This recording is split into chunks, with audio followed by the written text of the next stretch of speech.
Okay students, so earlier I given my introduction, again listen once again. So actually till now mathematical part we are discussing in physics, because to understand the physics mathematics is required. That's why medical students, those who prepare for NEET, they struggle in physics, they get less marks in physics. Why? Because there is the role of maths to understand the physics. Okay, that's why first we started mathematical topic only, so that you can understand physics properly, and these are helpful for you complete 11th and 12th in both year, right? Okay, so I will teach you this trigonometric functions, and my name is Tulsi Ram Darwal and I done my BTech from IIT Roorkee. Have you know about IIT? You know IITs are famous in all over world, not our in India, right? So 2-3 things I will discuss. First, these things you have to know before starting your preparation. What these are? First point, you are preparing for NEET. So actually you given your 10th exam. Okay, now some of your friends, they are taking this mathematics, and you are taking this biology or preparing for NEET, or your friend they selected maths, they will prepare for IIT. Okay, till now your friend and you, both you studied equally, right, till 10th. Now one is choosing for IIT and one is for NEET. So what is the difference between IIT and NEET? First we have to know this thing. Why? Because nowadays you can see competition in India. Day by day it is increasing. This year 25 lakh students registered for NEET exam, and almost 15 lakh student registered for IIT JEE main. Okay, so in this competition, how we will be selected? For that you have to put your each step by knowing everything clearly. Okay, so what to know? First point about the exam. You will write NEET exam, your friend will write IIT. Okay, what is the difference between them? So very big difference is what? Listen, all of you careful. Listen, IIT JEE cutoff marks is only around 35%, 33%, 36%. How much? 35%, 36%, like that. Okay, and NEET cutoff marks last year in AP, Andhra Pradesh, out of 720, those who got 550 plus marks, they got government college. Means it is around how much percent? Around 80%, right? So here around 80% cutoff in NEET, and in IIT JEE cutoff marks only 35%, 33%. Now you can say, "Arey sir, this NEET is then very tough." No, actually NEET paper, what NEET paper demand from you, that we have to know. So NEET paper demand speed and accuracy. Speed and accuracy. Okay, why? Because in NEET total 180 questions you have to solve in 3 hours. Okay, and in JEE Advanced, IIT JEE, total around 60, sometime 56, sometime less also, 54 also. So in IIT JEE around 60 questions you have to solve in 3 hours. Okay, so 3 hours 60 question, one question 3 minutes. In NEET 180 question 3 hours, means one question 1 minute. This is the difference. Okay, so speed is required for NEET. For IIT JEE speed is required, but not so much. What is required there? Depth study of concepts. Because why cutoff marks is very low in IIT JEE? Because their paper level is very tough. Very logical questions they ask. Depth concepts they ask. So depth study is required for IIT JEE, but for NEET that much depth study is not required. Questions come simple. Out of, if we talk about physics, so out of 45 questions in physics, total 45 questions. So out of 45 questions, only 5 or 4 5 we can say questions are tough. Otherwise remaining questions are simple, right? So this is the difference. There they ask in NEET simple question. That's why speed and accuracy. Accuracy means sometimes we do silly mistakes. In calculation we do mistake. 2 into 3, 6, we know it. But in exam we write 5. Why? Because in our mind what is running? Addition is running. 2 plus 3, 5. So like that mistakes we do. So these mistakes are not acceptable in NEET exam because cutoff marks is very high. If you lose 2-3 questions, these silly mistakes you did there means for you trouble is there, because maybe you will not get that much marks, right or not? So students, very important point is what? Very important point is what? That we have to accurate and speed, both are necessary for NEET. Understood? Okay. Now, how to improve the accuracy? How to improve the speed? So speed is improved by practice. If you will do as much practice, then your speed will increase. Okay. Accuracy, when we are understanding anything, at that time we have to listen each and every point very carefully, then only your chance of mistakes will be very less, right? Okay, so these 2 points you have to remember. Understood?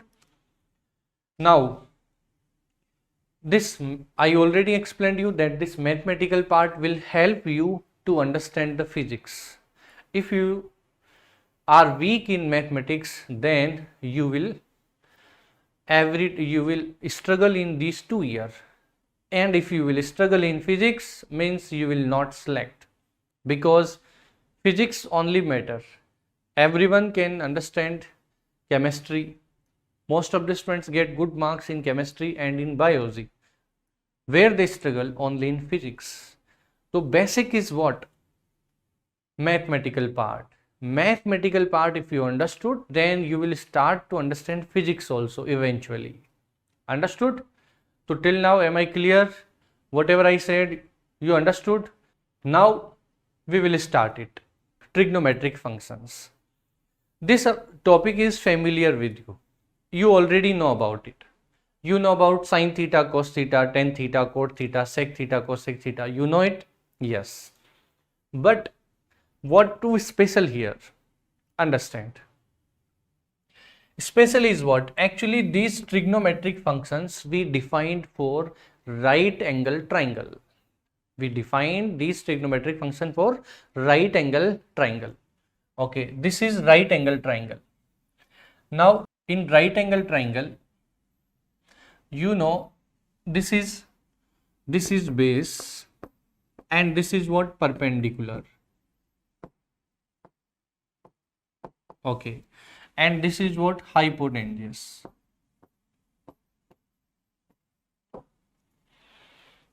Okay, now this angle is theta. This angle is theta. You know, unit of theta we measure angle in degree. Okay, one more unit is there, we will discuss about that also. So this angle is theta. We call this side adjacent side also, and this side is opposite to this angle. This side is opposite to this angle, so this side is opposite side. Okay, this is adjacent side and this is opposite side.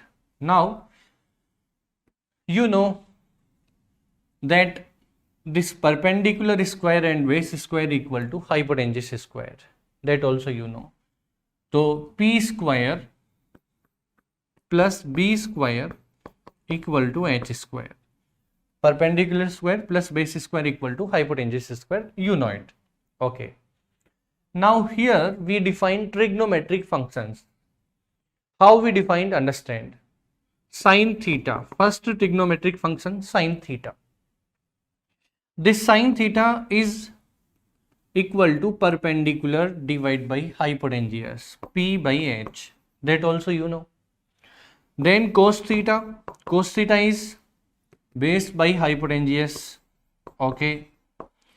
Then tan theta, these are important. We talk about these functions frequently.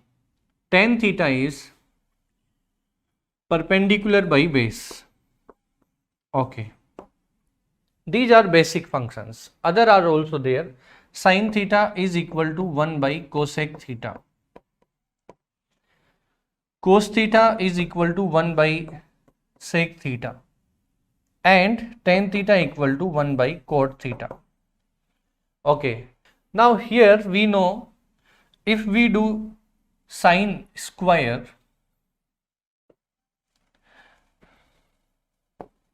if we do here sin square and cos square, and if we add them, so what we will get? Sin square theta and cos square theta, what we will get? So here p square by h square, then cos theta b square by h square. One more point here. Actually in physics, what you have to do, focus more on derivation. Do not remember everything. Do not try to remember everything. Try to remember the concepts. Try to remember the derivations. How it is coming, that you have to focus more. Then your physics will become strong. Okay. So sin theta perpendicular by hypotenuse, cos theta base by hypotenuse. We are adding them. Okay. So here LCM is h square, so it will be p square plus b square. Okay. Now you know p square plus b square how much? H square. So this is h square. So h square by h square is 1. Right. So very important point, that sin square theta and cos square theta, their sum is equal to 1. So this is the relation that you have to remember, because directly we use sin square theta plus cos square theta equal to 1. Then next relation is 1 plus tan square theta. This 1 plus tan square theta is equal to sec square theta. How? We can derive like that only. Put tan theta value p by b. So 1 plus tan theta value p by b. So it is p square by b square. Then take LCM. It become b square plus p square by b square. Okay. And we know p square plus b square is what? H square. So h square by b square. So cos theta is b by h. So sec theta is h by b, right? So here this will become sec square theta. Okay. Understood? Okay. So first this relation. Then we understood this relation. One more relation, that is 1 plus cot square theta. This is equal to cosec square theta. 1 plus cot square theta is equal to cosec square theta. Now cot theta we can derive here. Cot theta is, if tan theta p by b, which is 1 by cot theta, so cot theta will be b by p. So 1 plus b by p. Take LCM, then it become p square plus b square by p square. This is what? Hypotenuse square, h square by p square. तो you know P by H sin theta, cosec theta is H by P, cosec theta is H by P. तो H by P cosec theta square is there, तो it become cosec square theta. Clear? So these three relation we understood. Sin square theta plus cos square theta 1, 1 plus tan square theta sec square theta, 1 plus cot square theta cosec square theta. Okay. Now next is angle value. So I think you know sin 0 value. What is the value of sin 0? Can you tell? Sin 0 degree value is how much? Sin 30 degree value is how much? Sin 0 is 0. Sin 30 is how much? 1 by 2. 45 is how much? Sin 45 1 by root 2. Okay, then sin 60 degree. Sin 60, I think you know these values, root 3 by 2. And sin 90 is 1. These angle you know, right? Now these angles you know. Now if suppose anyone asks that find value of sin 15 degree, find value of sin 15 degree, sin 15 degree. So can we calculate sin 15 degree value? Do you know sin 15 degree value? So till now all you know, but now my question is, can you calculate sin 15 degree value? How to do it? Directly we can't do. Don't think that 15 degrees 45 minus 30. 45 value is sin 45 value 1 by root 2 and sin 30 value 1 by 2. So it will be 1 by root 2 minus 1 by 2. It is wrong. It is not correct. So how to do? So actually a formula is there. We have to use that formula. What is that? A plus B, sin A plus B. We can break a angle into two angles that we know.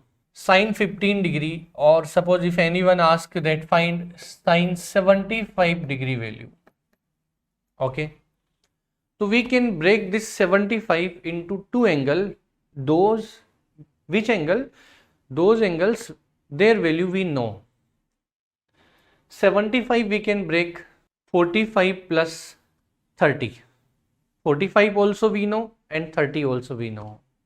So we can break this 75 like this, sin 45 plus 30. Okay, sin 45 plus 30. Because we know 45 degree value and 30 degree. So we can break a angle into two angle which we know. Okay. So we can use there this formula sin A plus B. Sin A plus B equal to sin A cos B plus cos A sin B. This formula you have to remember. We can break a angle into two non-angle. 75 we can break 45 plus 30. Then sin A plus B formula is sin A cos B plus cos A sin B. First sin A, then cos A. Here cos B and then sin B. Understood? And if suppose minus is there, suppose this formula is A minus B. Minus is there, then everything will be same. Only at the place of plus sign, minus will come. So it will be sin A cos B minus sin B cos A. Sin A minus B formula is sin A cos B minus cos A sin B. So what is the difference? Only if here plus, so here plus, here minus, then minus. Understood? Okay. So this 75 we can break 45 plus 30. Then A is now 45 and B is now 30. Understood? Okay. And one more point, 15 degree. How to find 15? So we can break this 15 degree like this. 15 degree, how we will break? Those angle which you know. 45 minus 30. 45 minus 30. Because 15 we will get by difference, 75 we will get by addition. Understood? Okay. So here now we can use this formula.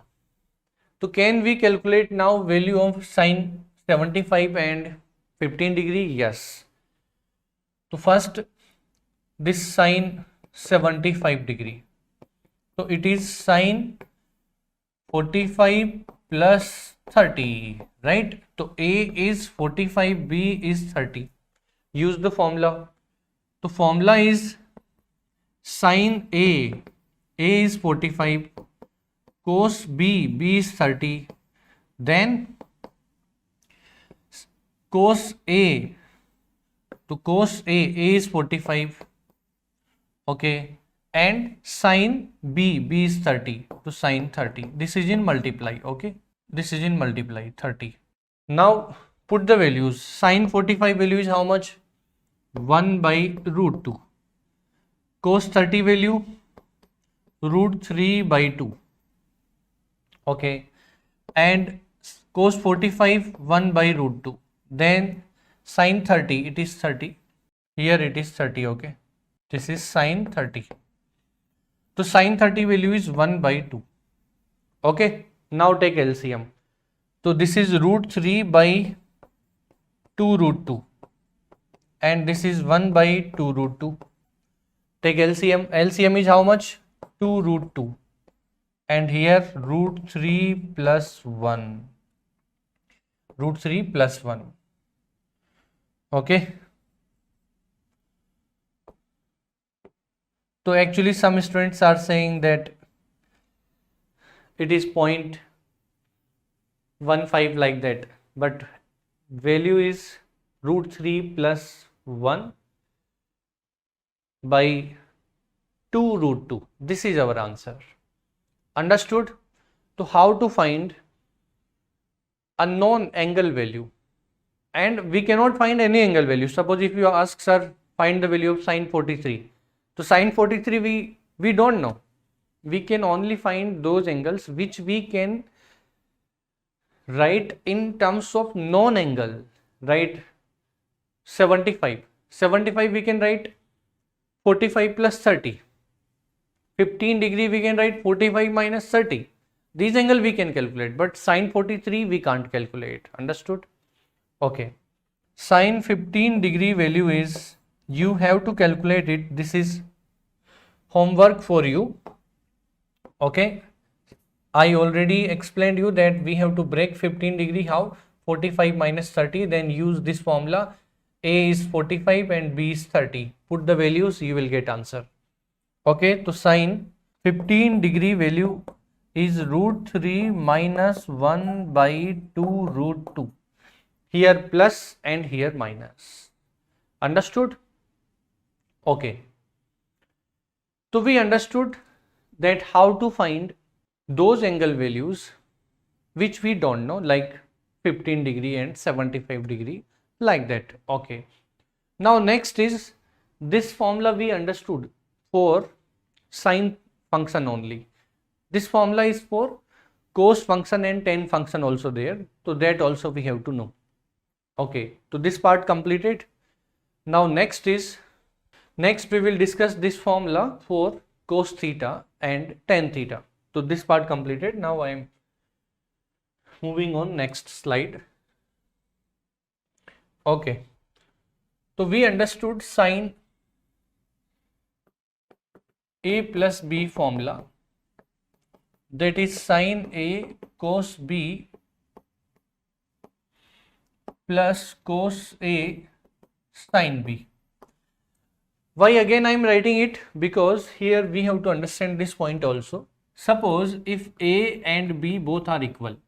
Suppose A and B both are equal. 90 degree. We can break 90 degree into 45 because 45 value we know, 45 value also we know. Now you will say, sir, why to break? Already we know sine 90 is 1. Actually, suppose 120 degree. Do you know sine 120 degree value? here we can break this angle into two equal angle also. So if A and B both are equal and suppose they are equal to theta, so it become sine theta plus theta. So this is how much? Sine 2 theta, right? So put here theta.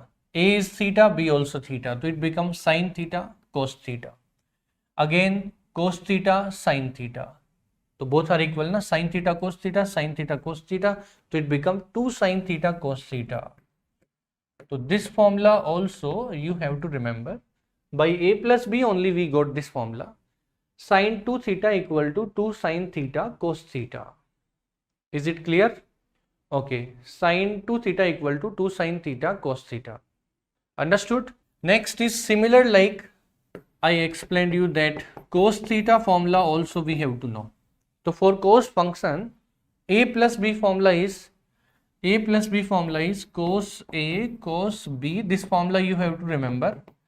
And actually here one twist is there. What? In sine theta formula, if plus is there to here plus, here minus is there to here minus. But in cos theta formula it is different.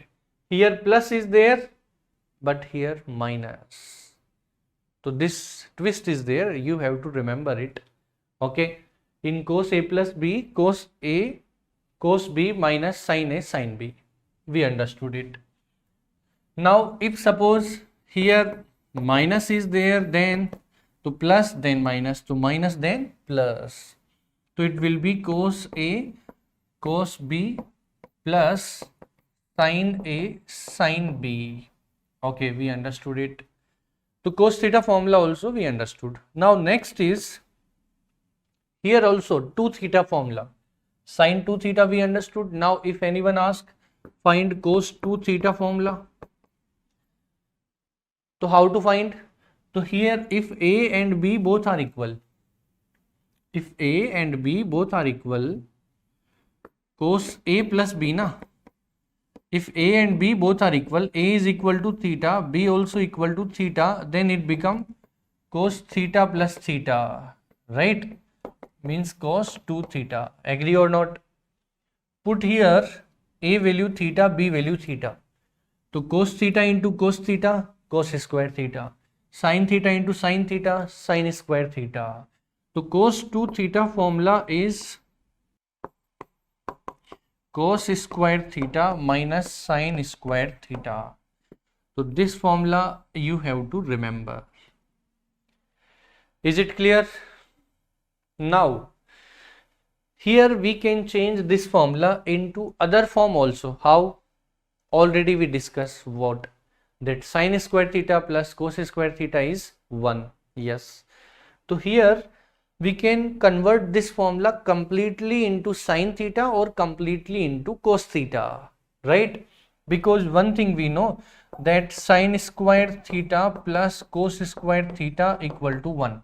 So at the place of cos square theta, what we can put? At the place of cos square theta, we can put 1 minus sin square theta. Otherwise, at the place of sin square theta, suppose we have to find out completely in terms of cos theta.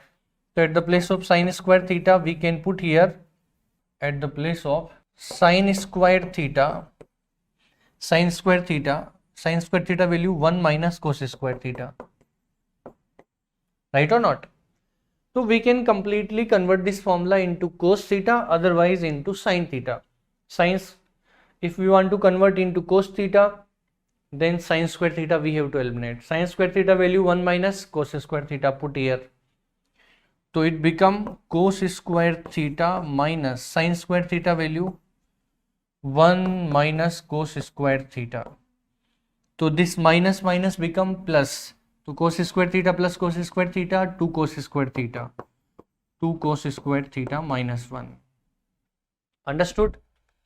Okay. Here also we can convert completely in terms of sin square theta. How? Sin square theta value is, if we want to convert in sin square theta, so we have to eliminate cos theta. Cos square theta value 1 minus sin square theta. Put here. So cos square theta value is 1 minus sine square theta, and this minus also. So it become how much? Minus sine square theta minus sine square theta minus 2 sine square theta, right? So cos 2 theta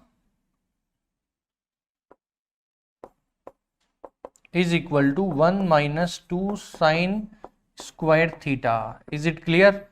So only for cos theta, specifically only for cos theta, we discuss three formula. Now you will say where to use these formulas. We will use in physics only. Cos 2 theta formula 1 minus 2 sine square theta. Otherwise, completely in terms of cos theta formula is 2 cos square theta minus 1. And in terms of both cos theta and sine theta, this is the formula, cos square theta minus sine square theta. Understood? So for sine, we only understood only in one form, sine 2 theta equal to 2 sine theta cos theta. But for cos 2 theta, three formulas, cos and sine both, only cos and only sine. Understood? Is it clear to all of you? Okay. So we understood sine A plus B formula, sine A minus B formula. Then we discussed cos A plus B formula, cos A minus B formula, and finally now tan theta formula. So tan A plus B formula is, so first point, all of you know tan theta is sine theta by cos theta, right? So we can write sine, this tan A plus B equal to sine A plus B by cos A plus B. Both formula you know, by using them you can calculate. One point. Another point, directly formula, that result, final result I am writing here. Final result is tan A plus tan B by 1 minus tan A tan B. This is tan A plus B formula. Here plus plus, but in divide minus is there. And now you can ask, sir, why here in sin theta and cos theta nothing is in divide, only in tan theta divide is there. Why? Because by that only it came, tan theta sin theta by cos theta. That's why in divide this quantity is there. Understood? Okay. Now tan A minus B formula. So here plus plus, in divide minus. So in minus, if tan A minus B, then here it will be tan A minus tan B by 1 plus tan A tan B. Here minus to minus, but in divide plus, reverse. Understood? Okay. Now here also 2 theta formula we have to know. So how we will get 2 theta if A and B both are equal? A and B both are equal. So theta plus theta, 2 theta. So it will be tan theta plus theta. Then it become tan 2 theta. Can you write tan 2 theta formula? All of you. Write final formula of tan 2 theta. So if theta and theta we will put here, so it will be tan theta plus tan theta. So how much? 2 tan theta. Yes. Okay. Then here also theta. So tan theta, it become tan square theta. So divide by 1 minus tan square theta. Understood? So this is the formula of tan 2 theta. So we discussed all the formulas: sin A plus B, sin A minus B, cos A plus B, cos A minus B, tan A plus B, tan A minus B, sin 2 theta, cos 2 theta, tan 2 theta. Okay. Now final question. Calculate value of tan 75 degree. Calculate value of tan 75 degree. We can write 75, 45 plus 30. Now use the formula. formula is 10a plus b. This is a, this is b. So 1045 plus 1030, then 1 minus 1045, 1030. 1045 value 1, 1030 value 1 by root 3. Here 1 minus 1045 1, this is 1, and 1030 1 by root 3. Okay, now take LCM. It will be root 3 plus 1. Here also take LCM, root 3 minus 1. So it become root 3 plus 1 by root 3 minus 1. Now some students, they are intelligent. What they did, here we can multiply this value by root 3 plus 1 and divide root 3 minus 1. Okay, rationalization. So it become how much? Sorry, here plus. So it become how much? You know, a minus b into a plus b is a square minus b square. So it become a square minus b square. A is root 3, root 3 square 3, minus b square, b is 1, 1 square 1. So it become 3 minus 1, and here root 3 plus 1 whole square, root 3 plus 1 whole square. We can open this square. If we open it, to what it will become? Root 3 square 3, then 1, then 2 root 3, divide by 3 minus 1 2. So it become 3 plus 1 4, 4 plus 2 root 3 by 2. So divide 4 by 2 2, 2 root 3 by 2 root 3. So final answer 2 plus root 3.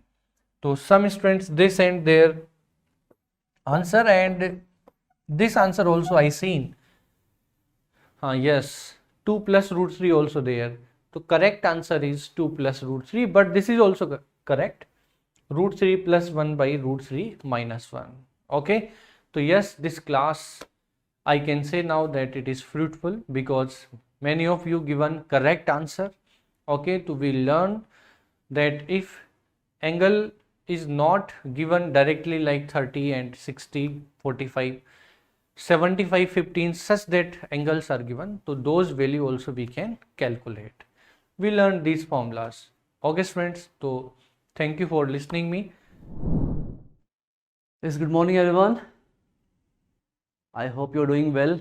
So in previous class we have done our topic concentration terms, right? So today we are starting with organic chemistry, or I will say basic organic chemistry, right? Very, very simple, and you know most of it because it is connected to your 10th class. Okay, bacha? So we are starting our basic organic chemistry. Okay, bache? First of all, let us understand what is organic chemistry. Right, bache?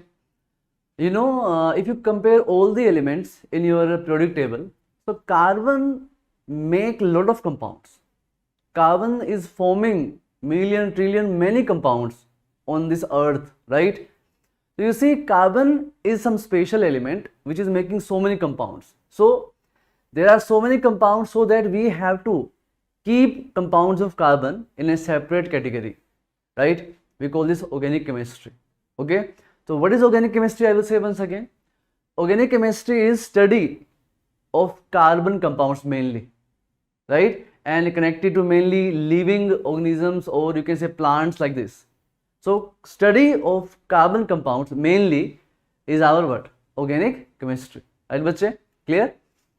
So we will see, if I give a simple definition, right? So I can say, what is organic chemistry? Already I have written definition. But see, I'm adding one more. So you can say study of compounds, or you can say study of hydrocarbons, basically you can say, right? Study of hydrocarbons. Study of hydrocarbons and their derivatives. Study of hydrocarbons and their derivatives. Fine.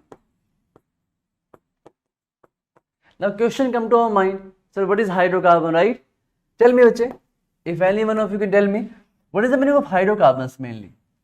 What is the meaning of hydrocarbons? Means mainly compounds of carbon and hydrogen, right? So I will say compound of carbon and hydrogen. You can say compound of carbon and hydrogen, right? After carbon, if I say after carbon, hydrogen will be the will again repeat in our hydrocarbons or in our organic chemistry. Okay, compounds of carbon, and after carbon what will come? Hydrogen again, right? So study of what? Hydrocarbons is organic chemistry. Clear bache, right? And as I said, carbon and hydrogen are the definitely most important, right? After this, as I said, derivatives, right? Derivative means some other elements can also come sometime, right? Some other elements can come, like I can say sometime you will find oxygen, sometime you will find what? Nitrogen, or sometime you will find what? Sulfur, etc. So derivative of hydrocarbons will contain oxygen or sulfur or nitrogen or some other elements. Okay, maybe phosphorus type of things, right? I'm saying once again, organic chemistry is the study of hydrocarbons, or you can say mainly compounds of carbon, and mainly these are connected to our living worlds or like plants, or you can say, right? Clear bacha? Very good. Here also we have written, so it is what? Chemistry in which we are studying what? Structure, properties, composition, reactions and preparation of what? Organic compound. Clear bacha? Clear? Organic compound example, if I say, it is what? Glucose, sugar, alcohols, thiols, carboxylic acid, or you can say your amines, haloalkanes, right? So many things are there. So we will study step by step. Clear bache? Okay. Why? Give me the reason why only carbon is having so many compounds. Why only carbon is making so many compounds, right? The reason is its high catenation power, right bache? Yes, many students are giving right answer.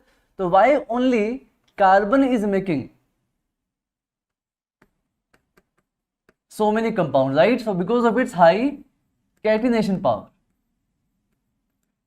High catenation power of carbon, right,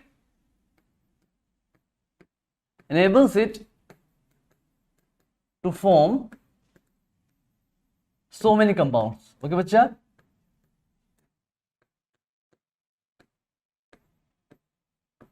So if someone asks you why only carbon is making so many compounds, why not other elements? So I will say the reason is catenation power, right? So I'm writing here, what is catenation power, beta?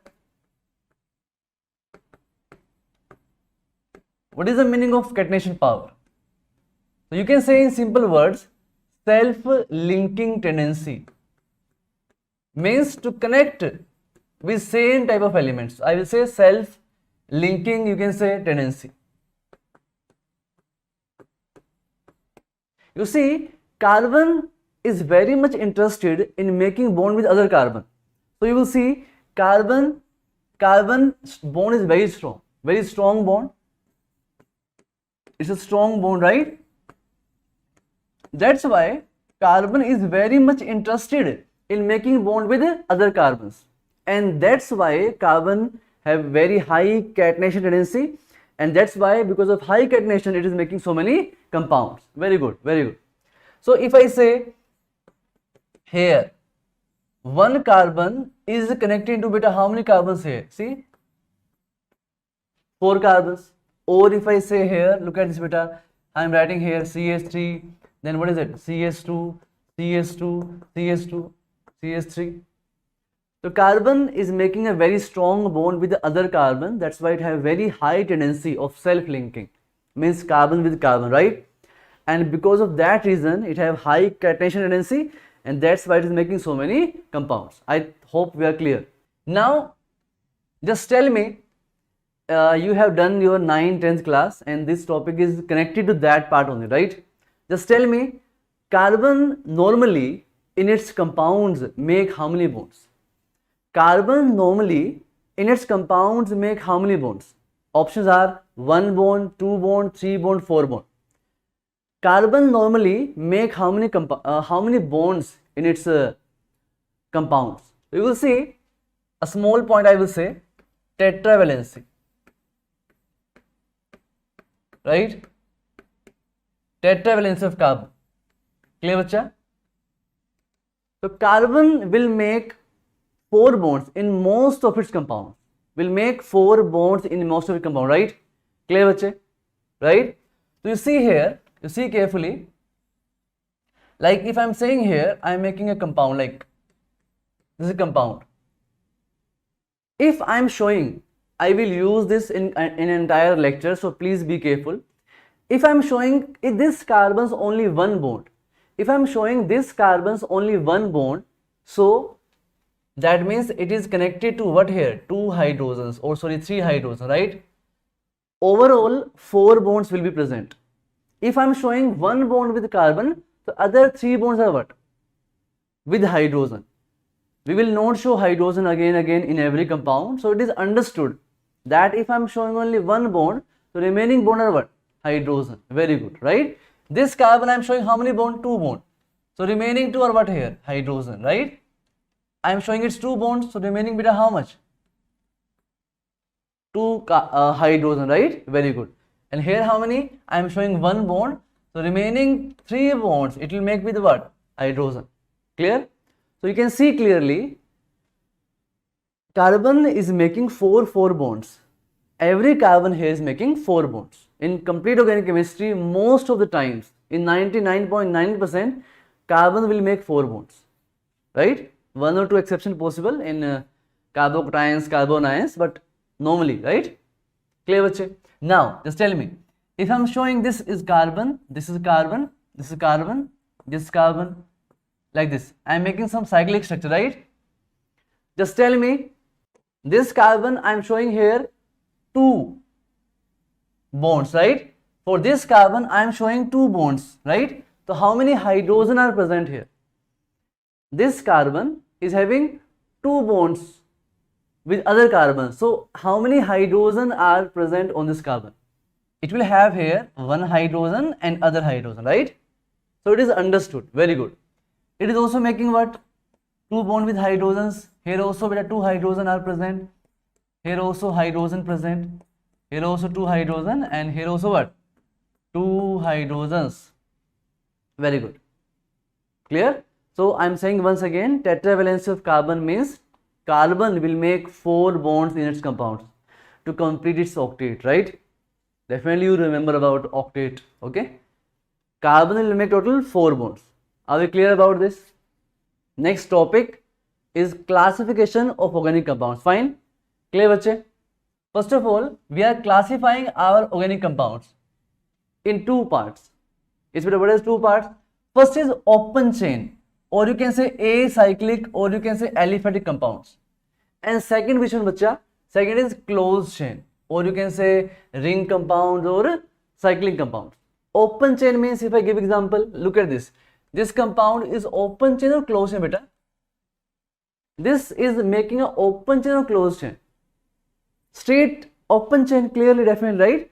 But here if I say, this is our what? This is our, this one, or I will say this one. These are open chain or closed chain? These are closed chain. These are closed chain and these are open chain. So we divide in 2 parts. We divide in 2 parts, closed chain and open chain. Very good. Now in open chain, if you go further, you will see bache, look at this. Here I am having C, single bond, fine, C here. Now here I will see C, double bond C here, and here maybe I am having like triple bond. In open chain, if I go further, there are 2 parts, saturated compounds and second which one? Unsaturated. Yes beta. In open chain 2 possibilities are there, saturated and which one? Unsaturated. Saturated and unsaturated, right? Clear? It is saturated means only single bond. These compounds will have only single bonds, alkane only, alkane. There is no pi bond. Those compounds which have only carbon single bond, there is no double bond. What do we call them? These are saturated compound, right? And this one where pi bonds are present, maybe double bond, maybe triple bond. What do we call this? Unsaturated. We call this unsaturated, right? I'm saying once again, Open chain have two parts. One is only single bond, only sigma, sigma, sigma. There is no pi bond in this type of compound. What are these? Saturated. And if pi bond comes between carbon, carbon, if between carbon, carbon pi bond is coming, what do we call them? It is unsaturated. Fine, very good. Okay. Now, bache, if you go to again closed chain, in a closed chain, if you see homocyclic, heterocyclic. Now, see carefully, very carefully. If I make a compound like this, here carbon, carbon, carbon, carbon. In this chain, all are carbons only. In this chain, all are what? Carbons. So it is a homocyclic compound. When in this cycle only carbons are present or only same atom are present, we call them what? Homocyclic, right? Whereas, look at this carefully. If I draw this here, I hope it is visible. Look at this carefully. In this case, if you see, here we have carbon, carbon, carbon, carbon. But what is it? Nitrogen. If in this cycle, some other element also coming, like here we have carbons, and what is coming? One, nitrogen. So in this cycle, if some other element comes, we call this heterocyclic compounds. We call them heterocyclic. Clear, bache? Very good. So closed chain in two parts: homocyclic, heterocyclic. Homocyclic, heterocyclic. Very good, right? And next one, if you go, you can divide homocyclic in two parts. Some are known as alicyclic and some are what? Aromatic. This I will tell you in detail. Okay, you don't worry for now, because aromatic compound is a detailed topic. Okay, we will take it as a separate topic, separate class for this, right? So homocyclic, we go further in which beta? Alicyclic and aromatic. Aromatic compounds follow certain rules, and if your compound is not aromatic, it will come in which category? Alicyclic. Okay, bache? These details you will see. We will understand in detail. Don't worry about it, right? Clear? Okay, bache? Fine, fine, fine. So I am saying again two parts. Organic in two parts: open, close. In open, saturated and unsaturated. In close, homo, hetero. Understand this much for now. Cyclic in two parts: homo, hetero. Homo further will go into alicyclic, aromatic. This I will discuss in detail in some lecture. Clear, bache? Very good. So please give me answer now for these questions. Okay? Try these questions. Tell me it is open or what? Open, close, saturated, unsaturated, this way. Okay? So please answer. Question is, classify the following. Right? So first bit I am giving here. Carefully give the answer. CH3, CH2, CH2, CH, CH3, CH3. Please tell me, it is open or close? If it is open, then which type? Saturated or unsaturated? Very good. Yes. So in our category, it is which one, beta? Open chain. It is open chain. Very right. It is open chain. In open, which type? In open, which type? Saturated or unsaturated? In open, it is which type? Saturated or unsaturated? Tell me, beta. Very good. There is no pi bond, only single bond. What is it? It is saturated. Right? It is saturated. Very good. Clear? Fine, fine. Now, second example I am asking. You are having here CH3, CH double bond, CH2 or CH you can say here, CH3. Now tell me for this. Fast. Open or close? Open or close? Yes. It will be which one? It's open. It's open chain compound.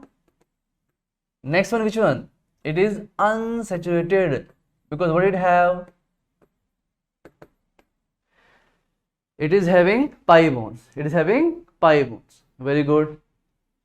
Very much clear. Fine, fine. Very good, very good. Okay, third one. Is the third one I am saying. Again, very simple. CH3C, triple bond C, CH2, CH3. Now tell me. Now tell me. Very good. Yes, again you say open chain. It is open chain. It is also which one? Unsaturated. Right? Tell me, which one is alkane, which one is alkene, which one is alkyne? Out of 1, 2, 3, which one is alkane, which one is alkene, which one is alkyne? From your 10th class only, nothing new. Yes, beta, this is what? This is our alkane. This is alkane, right? This is alkane. Second one is what? This is alkene. This is alkene, fine. And third one is what? Alkyne.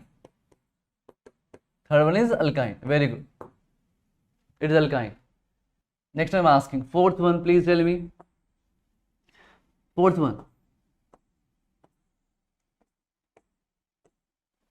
Okay, tell me the fourth one. This one is what? This one is cyclic or open? It is cyclic. Cyclic, or you can say closed chain, right? Cyclic or closed chain, both are fine. Very good. Cyclic.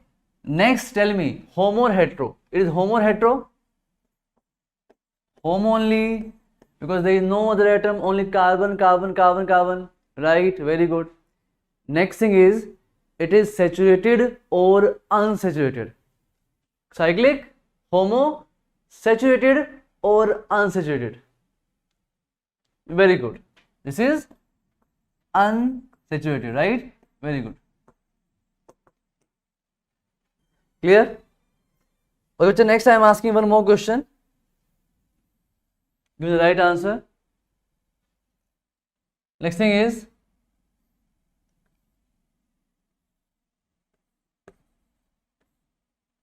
or I will say oxygen. We have oxygen here, right? Yes, it is which one? Cyclic. It is cyclic. And which one? Cyclic. Next one we have shown hetero. Right? It is cyclic and hetero. It is aromatic or not, that thing we will discuss in some separate class. Okay, I am just giving one example to you. Look at this. Now, for now, you cannot find it is aromatic or not. It's a detailed topic, but I am just giving one example. This one. It is example which is what? Cyclic. It is cyclic, homo, and it is aromatic also. For aromatic compounds, we have a separate class. Don't worry about it. Okay. This I will tell you later. For you now, cyclic and which one? Homo. Cyclic and homo. That's it. It's enough for you. Remaining things we will discuss. Okay. Now classify these, some of the compound. Classify the following, bachche. Just try to classify. And imagine this as carbon. Take it as carbon only. This is carbon. This is also carbon. And this is carbon. Classify the following. It's open chain, very right. It's open chain, right? And definitely it is open chain, simple beta.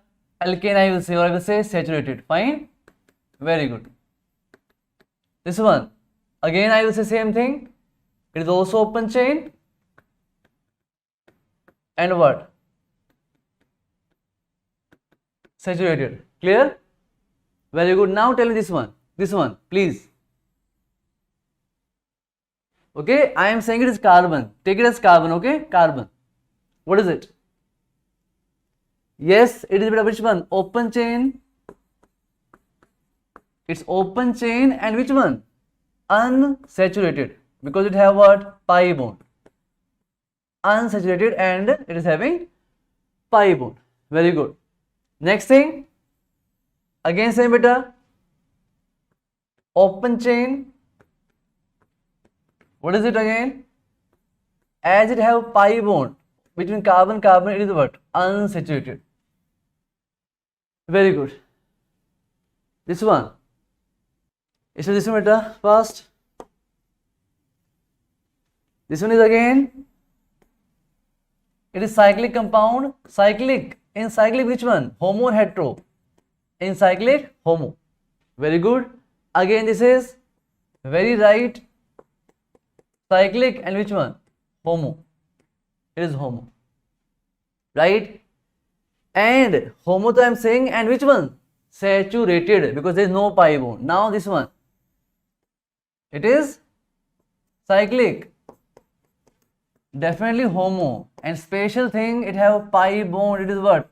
Unsaturated. Because it have carbon-carbon pi bond. Carbon-carbon pi bond. Very good. And next question we just did now, few minutes back, it is what? Again, it is cyclic. But which one? Heterocyclic. It is heterocyclic. It is heterocyclic. Fine, bacha? That's it. For now, this classification is enough for us. Remaining we'll see. Okay, bacha? Aliphatic, aromatic, we will see these things. Okay, bacha? Benzenoid, non-benzenoid, all these things will come. Okay, when we will study the topic aromatic compounds. Okay, bacha? Fine. Fine. Okay, now I am starting next topic. Okay, bacha? So, thing is degree of carbon. Right? I'm asking here degree of carbon. What I mean by this, you will see, sometimes we call it, it's a primary carbon. These words you will see many times. Primary carbon. Or sometimes you will see, I will use word, it is secondary carbon. Okay? Sometimes you will see, we'll call it tertiary carbon. So what this means, we have to understand, right? And D also possible. We can say we are having quaternary carbon. Okay, so what these means, beta? Okay, so carefully try to understand. Okay, right.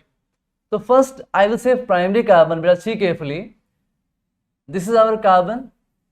Okay, and this carbon is connected to.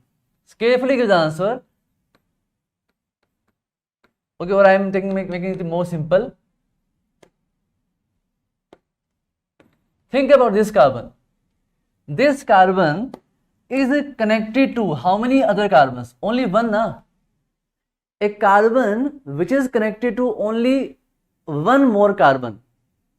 Or I will say a carbon which is connected to the one more carbon, which one? Primary carbon. Right? This carbon, I will say which carbon? It is primary carbon. Because it is connected to only one more carbon. Remaining three are what? Hydrogen.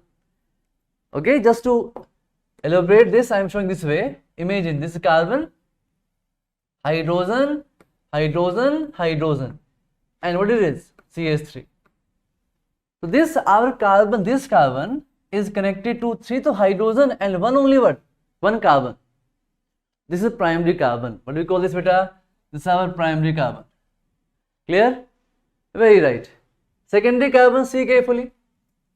See it carefully. We have here, assume CH3, CH2. What is it? CH3. A carbon which is connected to two carbons on two sides. I will say two sides. Like here I am showing, bacha. See carefully. This is a carbon. Here I have hydrogen. Here I have hydrogen. Here I have something what? CH3 something, CH3 something, right? So this carbon is connected to two hydrogens or something else and connected to two carbons, right? So this carbon is which one? Secondary carbon. This carbon is secondary. Clear, bache? So a carbon connected to two more carbons this way, one bond with here with carbon and one here, it is secondary carbon, right? It was connected to only one more carbon, so it was primary. Clear, bacha? Very right, right. Now see carefully, next one I am saying, imagine this carbon is here, This carbon is connected to something like this, CH2, CH3 here assume. Here we have CH3. Here I am saying here we are having assume CH2, CH3 something like that, and here is hydrogen. So beta tell me carefully, this carbon is connected to how many carbons? This carbon is connected to how many carbons? 1, 2, 3. So this carbon is connected to 3 carbons. That's why it is what? Tertiary carbon. This is tertiary carbon. Very good. Tertiary. So our carbon is connected to how many carbons? It will decide it is primary, secondary or tertiary. Very good. Very right. Very right. Clear? And next one I will say, here bache, look at this. This is what? This is a carbon here. CH3. Here CH3, imagine. Something else I am saying CH2, CH3. Something else, you can say CH2, something like Cl or something else, right? This carbon is what? This carbon is connected to 4 more carbons. This carbon is connected to 4 more carbon. That's why what do you call it? It's a quaternary carbon, you can say. It's a quaternary carbon. Very good. If our carbon connected to 1 more carbon, primary. Our carbon connected to 2 carbons, secondary. 3 carbons, tertiary. 4 carbons, which one? Quaternary. Very right, very right. Okay, clear. I hope you are clear. Fine, bacha? Okay. So now I am giving question on this basis. I hope you have done up to here. Now see check carefully. Question is, find number of primary,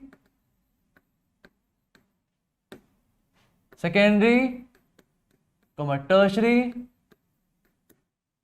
and quaternary carbons in given molecule, right? Okay, bache, find it. Here we have CH3, CH2, CH3, CH2, CH3 beta CH3, CH3, right? Yes, everyone. In this molecule, find how many are primary carbon, how many are secondary, how many tertiary. Look at the carbon carefully. First, think about this one. This carbon. This carbon is primary, secondary, tertiary. This carbon is primary carbon because it is connected to 1 more carbon, right? This carbon is what? This carbon is secondary carbon. Why? Because connected to 1 carbon here, 1 carbon here, right? This carbon beta is which one? Tertiary carbon. Why? Connected to 1 carbon, 1 carbon, 1 carbon, right? This one is what? Secondary. How secondary? Connected to 1 and 1, 2 carbons, right? This one quaternary, connected to 1, 2, 3, 4. Clear? And what is this? It is again primary because only 1 connection. It is also what? Primary, 1 connection. It is also what? Primary, 1 connection, right? So in complete molecule, how many primary are there? Tell me. How many primary carbons are present? Tell me, bache. Fast, fast. In complete molecule, how many primary? 1, 2, 3, 4. Total 4 primary carbons. How many secondary carbon are present here? How many secondary carbon? Secondary 1, 2. Right? Sorry. How many are tertiary carbon? How many tertiary carbons? Tertiary carbon. How many? 1. Right? Only 1 is tertiary. Fine. And how many quaternary, bache? How many quaternary carbon? Answer fast, fast, fast. 1. Oh, wait, beta, wait. See carefully, this carbon we didn't check, na? So please check this. Here, this carbon is missed, right? It is present here. 1 more carbon, right? Total how many now? So 1, 2, 3, 4 and 5. Primary are 5 here. We missed this one, right? We had to see this one also, na? This was uncounted. Okay, done, bacha? Same question I am giving one more. So please answer this carefully. Same question I am giving. Answer carefully, bache. CH3, C, CH2, CH3, CH, CH3, CH3, right? CH2, CH, CH3, CH3, right? Same question beta. Same question. Count total. Give every carbon primary, secondary, tertiary category and then tell me how many are present. Okay? Very good. Fast. First of all, give every carbon its degree and then count total. Then count total also. Look, bacha, this carbon primary, secondary, what? Tell me. This carbon primary because connected to one carbon only. This carbon is what? Tell me fast. 1, 2, 3, 4. Connected to 4 carbons. So it is what? Quaternary. This carbon connected to how many carbons? 1, 2. Which one? Secondary. This one? Primary. This carbon connected to how many carbon? 1, 2, 3. Which one? Tertiary. This carbon here, 1 carbon, 2 carbon, so it is what? Secondary. This carbon, 1, 2, 3, it is what? Tertiary. This carbon, primary. This carbon, primary. Clear, bacha? Okay, done. Now count. Total how many primary carbons are present here? Count, beta. Wait. This carbon also what? Primary. This carbon also what? Primary. So carefully give the answer. There are many carbons, okay? There are many carbons, right? How many primary? 6. Many are saying 6 answers. Check carefully, right? Primary 1, 2, 3, 4, 5, 6. Very good. 6 are primary. Count beta secondary carbons. Fast. Secondary how many? Secondary beta. Very secondary. 1 secondary, 2 secondary, right? There are 2 secondary carbons. Okay, fine. Okay. Tertiary carbon. How many, bacha? Find fast. Tertiary. Which is tertiary? 1 tertiary, right? So 2 are tertiary. Fine, bacha. And how many are quaternary carbons? Very right. Which one? This one. 1. Okay. Yes. You can count easily, but you should understand how to check it is a primary carbon or secondary carbon or tertiary or quaternary. Fine. The counting you can do easily. There is no doubt. Counting you can do easily, right? I am saying once again, if our carbon connected to one more carbon only, it is primary. Connected to 2 more carbons, connected to 1 only, primary. Connected to 2 means it is what? Secondary. Connected to 3, tertiary. Connected to 4, quaternary. Fine. Clear. No, you cannot put methane in this category. It is separate. In methane, carbon is not connected to any other carbon, right? So it's a different category. You can't say it primary, secondary, tertiary. Okay. In methane only we have what? In methane beta we have only hydrogens, na? This carbon is not connected to any other carbon, only hydrogens. So you cannot say primary, secondary, tertiary. Okay? Clear, everyone? I hope we are clear. Degree of amines, degree of alcohols, degree of halides we'll see tomorrow. And then we will start our nomenclature. Okay? Step by step. Okay, bacha? So see you tomorrow. I hope this will help you. So read this from your NCERT and we will start nomenclature tomorrow. Okay, bacha? Bye then. See you. Bye. And don't forget to like and subscribe, right? And don't forget to fill the form in description. Okay, bache? Bye. See you. Students, good morning.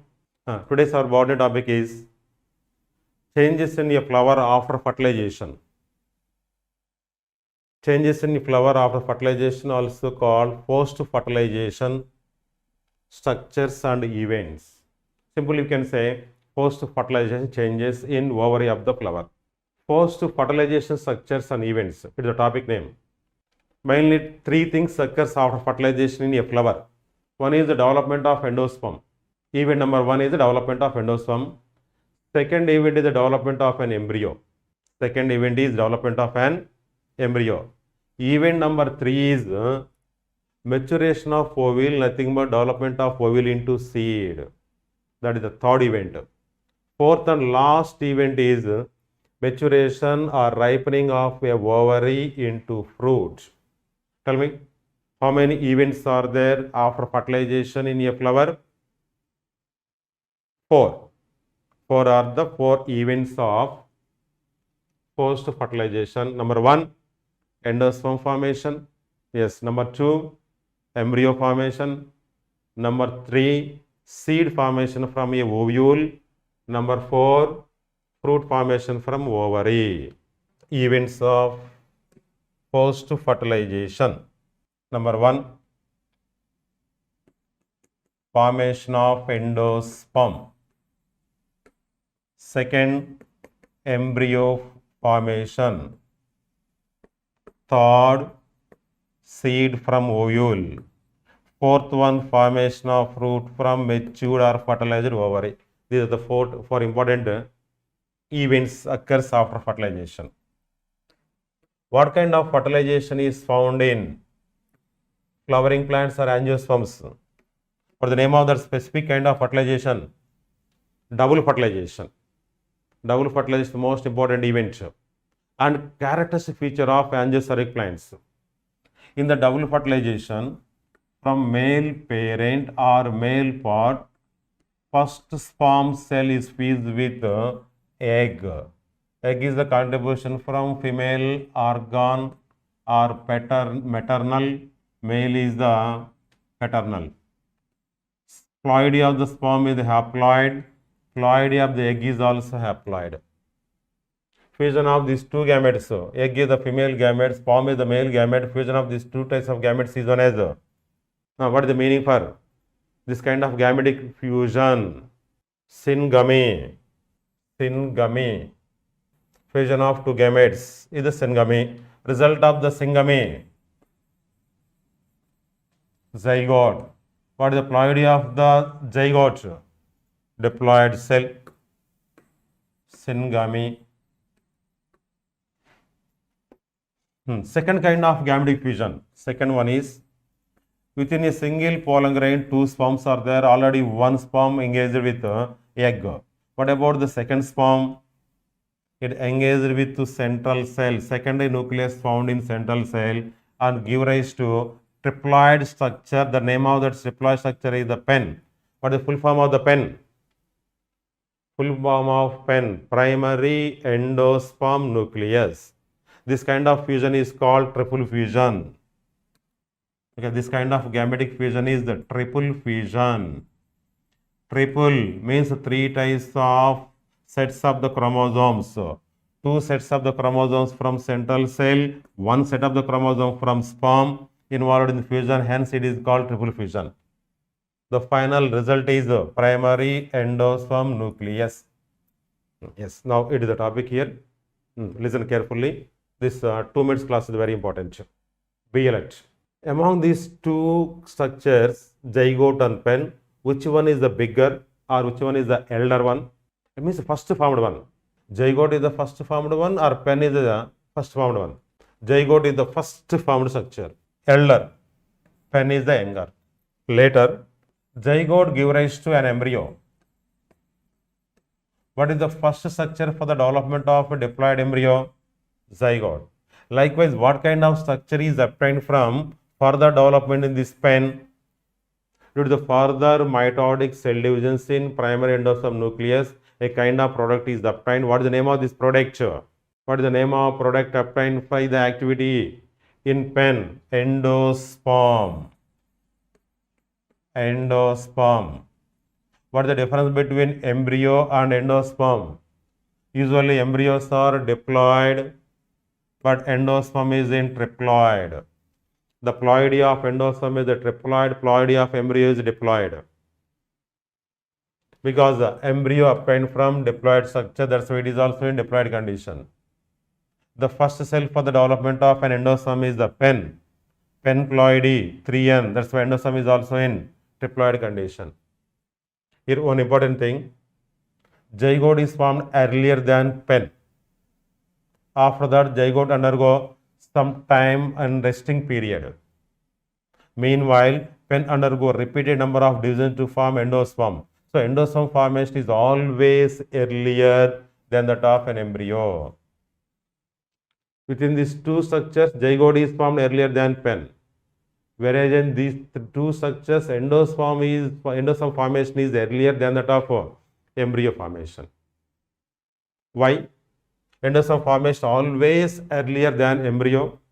For development of embryo, food material is required. The food supplying tissue for the development of an embryo from zygote is endosperm.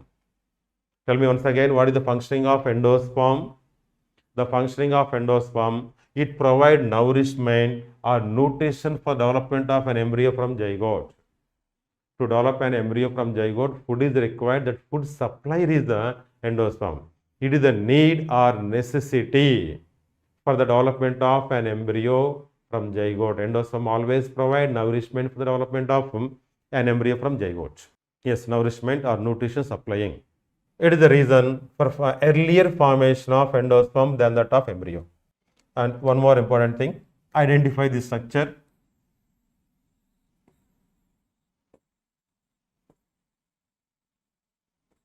Guess what is the structure? Embryo sac after fertilization. Towards the chelazal side, 3 antipodals already degenerates. 2 synergids present either sides of egg already degenerates. 3 antipodals degenerates, including nucleus. Synergid also degenerates. Only 2 cells remain. Fertilized egg is the zygote. Unfertilized central cell is the pen. Or the fertilization, this is the 7-celled embryo sac become as 2-celled structure only. One is the diploid zygote, another one is the triploid pen. Only these two are retained, remaining all are degenerates. How many cells are degenerates? 3 antipodals, 2 synergids, 3 plus 2 total 5 cells out of 7 degenerates. Zygote takes some resting period or hibernation period. Pen undergo repeated number of pre-nuclear divisions. The number of nuclei multiplied. All these are cells daughter nucleus of primary endosperm nucleus. Due to the repeated number of pre-nuclear kind of mitotic cell divisions in pen. Later, cellularization occurs, means formation of cell wall around the nuclei. Now, this entire triploid tissue is called as endosperm. It is the mechanism for formation of endosperm. It is the mechanism for endosperm formation. Endosperm. Whenever endosperm is started, then only zygote undergo divisions to form embryo formation. For the development of an embryo from zygote, food is required. That food supplier endosperm formation should be earlier than that of embryo formation. Due to the repeated number of divisions in zygote, gradual embryo size enhanced, then amount of endosperm completely depletes. As increase in size of embryo, the quantity of endosperm declines. Quantity of endosperm declines. I will draw 2 diagrams. Identify the variation between these 2 diagrams. Diagram 1 or one embryo sac, second embryo sac. It is with zygote, Z for zygote. Here also zygote is there. A, B. Tell me, what is the difference between diagram A to the diagram B? Identify the difference. In the diagram A, cellularization started. Cellularization means conversion of nucleus into cell by forming a cell wall around each nucleus. Around each nucleus, cell wall is formed. It is the meaning for conversion of nucleus into cells. The pink color structures present inside of the embryo sac are nucleus. The green color structures are cells. So endosperm is present in two forms, nuclear form and cellular form. Tell me what is the difference between the two diagrams A and B. In the diagram A, purely nuclear form of endosperm is there. Nuclear form of endosperm. But here both the forms are there. At peripheral area, cellular form. Cellular form of endosperm. Central nucleated condition is also there. In diagram A, endosperm is present in two forms, cellular form and nuclear form. The central area is the nuclear form. Peripheral or greenish area is the cellular form. Whereas in diagram B or embryo sac B, purely nuclear form. The first form of the endosperm is the nuclear form. Gradually that nuclear form of endosperm turn into, the nuclear form of endosperm turn into cellular form. The cellularization phenomena means formation of cells starts from periphery to center. Periphery to center. What is the morphological nature of the fruit or coconut water? What is the morphological nature of water present in coconut? Coconut water is an example for purely nuclear form of endosperm. While you taking coconut water as a edible material, you should feel each and every drop of the water is a group of nucleus of endosperm. Okay, coconut water is the best example for nuclear form of endosperm. This is the nuclear form of endosperm found in tender coconuts. Tender coconuts. At the time of the maturation or ripening of the coconut fruit, gradually some little amount of that coconut water turn into kernel or copra. In Telugu, kobbari. Copra and kernel. That kernel is or copra is cellular form of endosperm. Here, liquid form of endosperm turn into solid form. Liquid coconut water is an example for liquid endosperm. Technically, coconut water is or liquid form of endosperm is nuclear form. At the time of the maturation, the liquid form turn into solid. Solid one is the copra or kernel, coconut kernel. It is the meaning for conversion of nuclear form of endosperm into solid form or liquid form into solid form or nuclear form into cellular form. Okay, give the example for nuclear form of endosperm, coconut water or what is coconut water? What is coconut water? Nuclear form of water or nuclear form of endosperm or liquid form of endosperm. What is the difference between coconut water to the copra? Telugu name of the copra, kobbari. What is the difference between coconut water to solid form of endosperm? It is the cellular. Copra is the cellular. Coconut water is the nucleus. Gradually such nucleus are modified into or become as a cells. That process proceeds from periphery to center. That's why coconut water is found at the center, peripheral area, this copra is there. Copra. What is the main need for formation of this kind of endosperm? For development of an embryo from zygote. Food is required. I will explain one more concept here. Zygote gradually turns into development of an embryo. It is an embryo already developed from zygote. Even some little amount of endosperm remains here. From as time passes on, size of embryo enhanced. Embryo becomes a very bigger structure and fully matured structure. This entire white color portion is an embryo. but a little amount of endosperm may remains.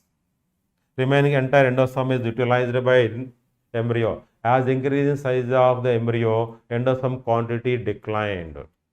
The quantity of endosperm declined, but size of the embryo enhanced. It clearly explains embryo consumes endosperm. So endosperm is the food for embryo. Now identify this diagram. Whereas in the diagram, total area of this embryo sac or seed is occupied by embryo only. There is no endosperm because the entire amount of the endosperm utilized by this embryo. This kind of two types of development occurs in seeds. Fertilized ovules are called seeds. The seeds are broadly classified into two categories. One is the endospermic seed. Another one is the non-endospermic seeds. Seeds two types based on presence and absence of endosperm. Tell me once again, what is the difference between endospermic seeds and non-endospermic seeds? Think, concentrate. What is the difference between endospermic to non-endospermic? Even fertilization, even after completion of the fertilization or development of an embryo, if some amount of endosperm is remain, such are called endospermic. If the endosperm is absent, because total amount of endosperm already consumed, utilized by this embryo, such are called non-endospermic seeds. So the major difference between endospermic to non-endospermic seeds, total amount of endosperm is utilized in non-endospermic. That's why endosperm is absent. Whereas in endospermic seeds, some amount of endosperm is retained. Due to the presence of this endosperm, the name of the seed is endospermic.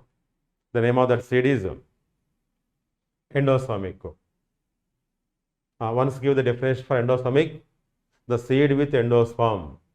Endosperm formation is mandatory, but some amount of endosperm is left over even completion of development of an embryo. Whereas in non-endospermic, here also endosperm formation is there, but that endosperm completely depletes or utilized by this embryo. So endosperm formation is common in both the seeds.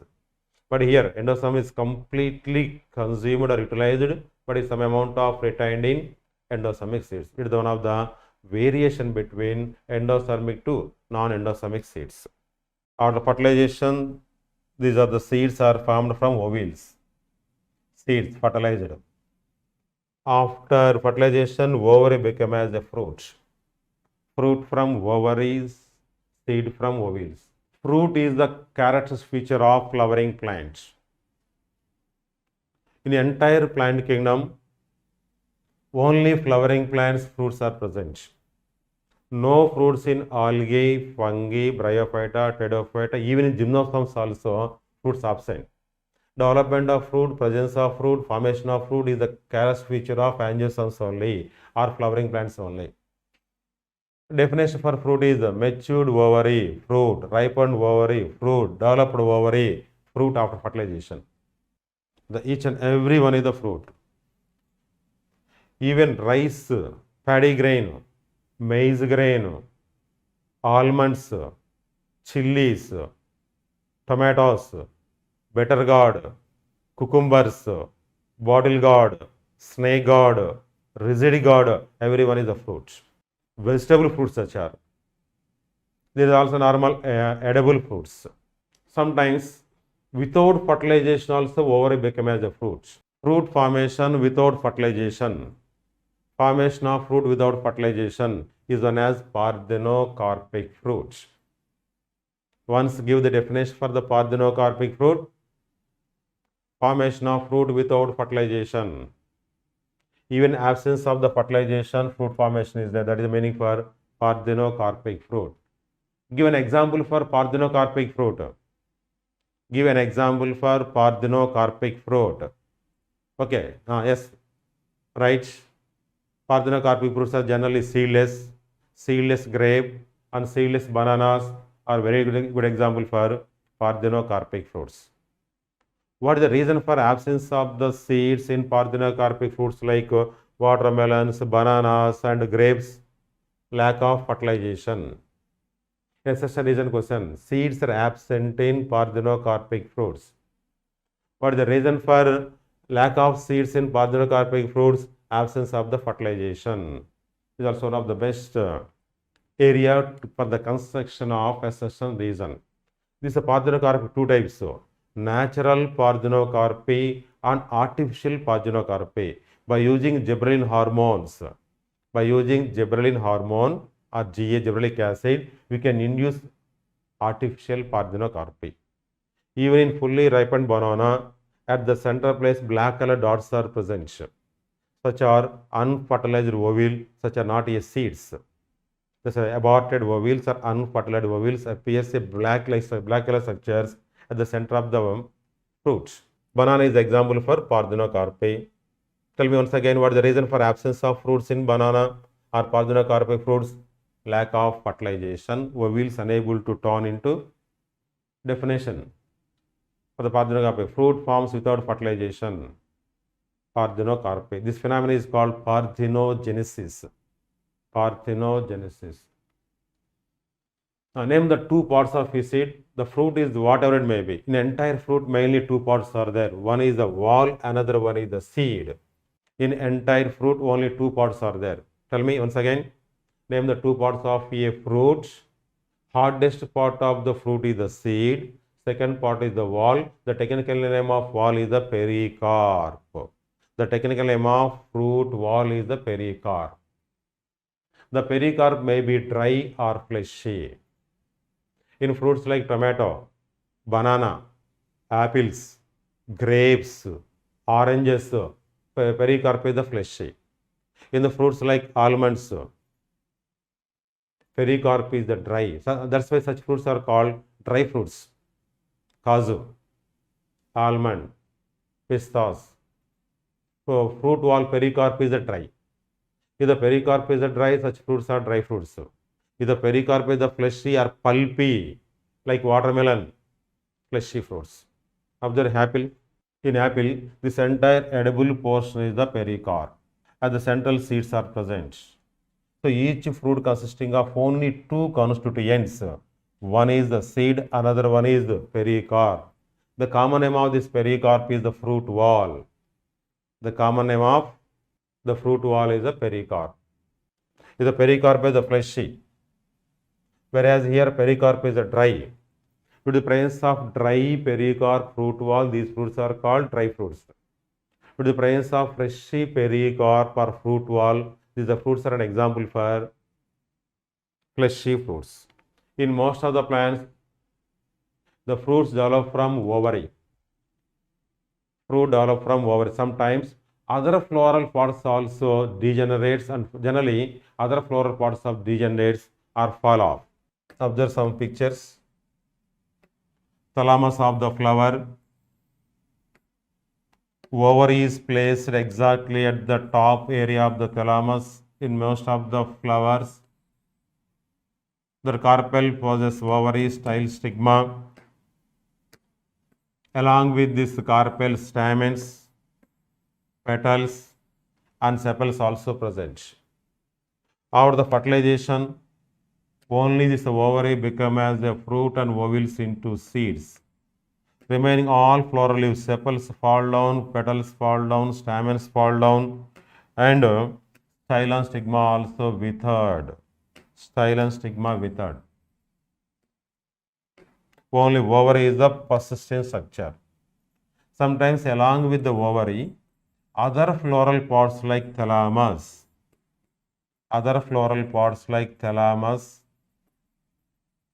and pedicel is also involved in formation of fruit. If the thalamus or pedicel in fruit formation, such kind of fruits are called false fruits. Based on development, fruits two types. Fruits are two types: true fruits and false fruit. If any kind of fruit is obtained from only ovary, true fruit. If the fruit developed from other floral parts like thalamus and pedicel, such are called false fruits. Once give the definition for both true fruits and false fruits. If the fruit develop from only ovary, that is a true fruit. If a fruit develop from other floral parts like thalamus and pedicel, including ovary, such are called false fruits. Here one question, name the plant organs or organs of the flower involved in false fruits formation. Thalamus and pedicel. Thalamus or the pedicel also contributes for the fruit formation. Such fruits are called as false fruits. Such fruits are called false fruits. Now guess what is the name of this fruit? Identify what is the name of this fruit. Cashew nut fruit. Cashew nut. In cashew nut, in the fruit cashew nut, it is the pedicel.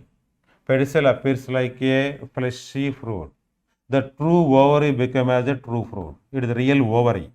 Ovary become as a true fruit. In this plant, cashew nut plant, two types of fruits are there. One is the false fruit, another one is true fruit. Both the fruits are side by side. True fruit develop from ovary, false fruit develop from pedicel. The name of this plant is the cashew nut. Cashew. In that real edible portion is the true fruit, cashew. Sometimes somebody may eat false fruit is also as a edible part. Okay. In apple, this entire edible portion of the apple is the false fruit and is the thalamus. Thalamus is the only edible part in apple. After eating of this entire fleshy thalamus part, one central non-edible portion is the remains, that is the true fruit. So true fruit in apple is non-edible. Thalamus is the edible. Whereas in cashew nut, both the false fruit pedicel, true fruit ovary, both are edible. Tell me once again, give the examples for false fruits, cashew nut and apple. Cashew nut, apple, both are example for false fruits. What are the fleshy parts and edible parts in apple plant or apple fruits? What is the edible portion? Thalamus.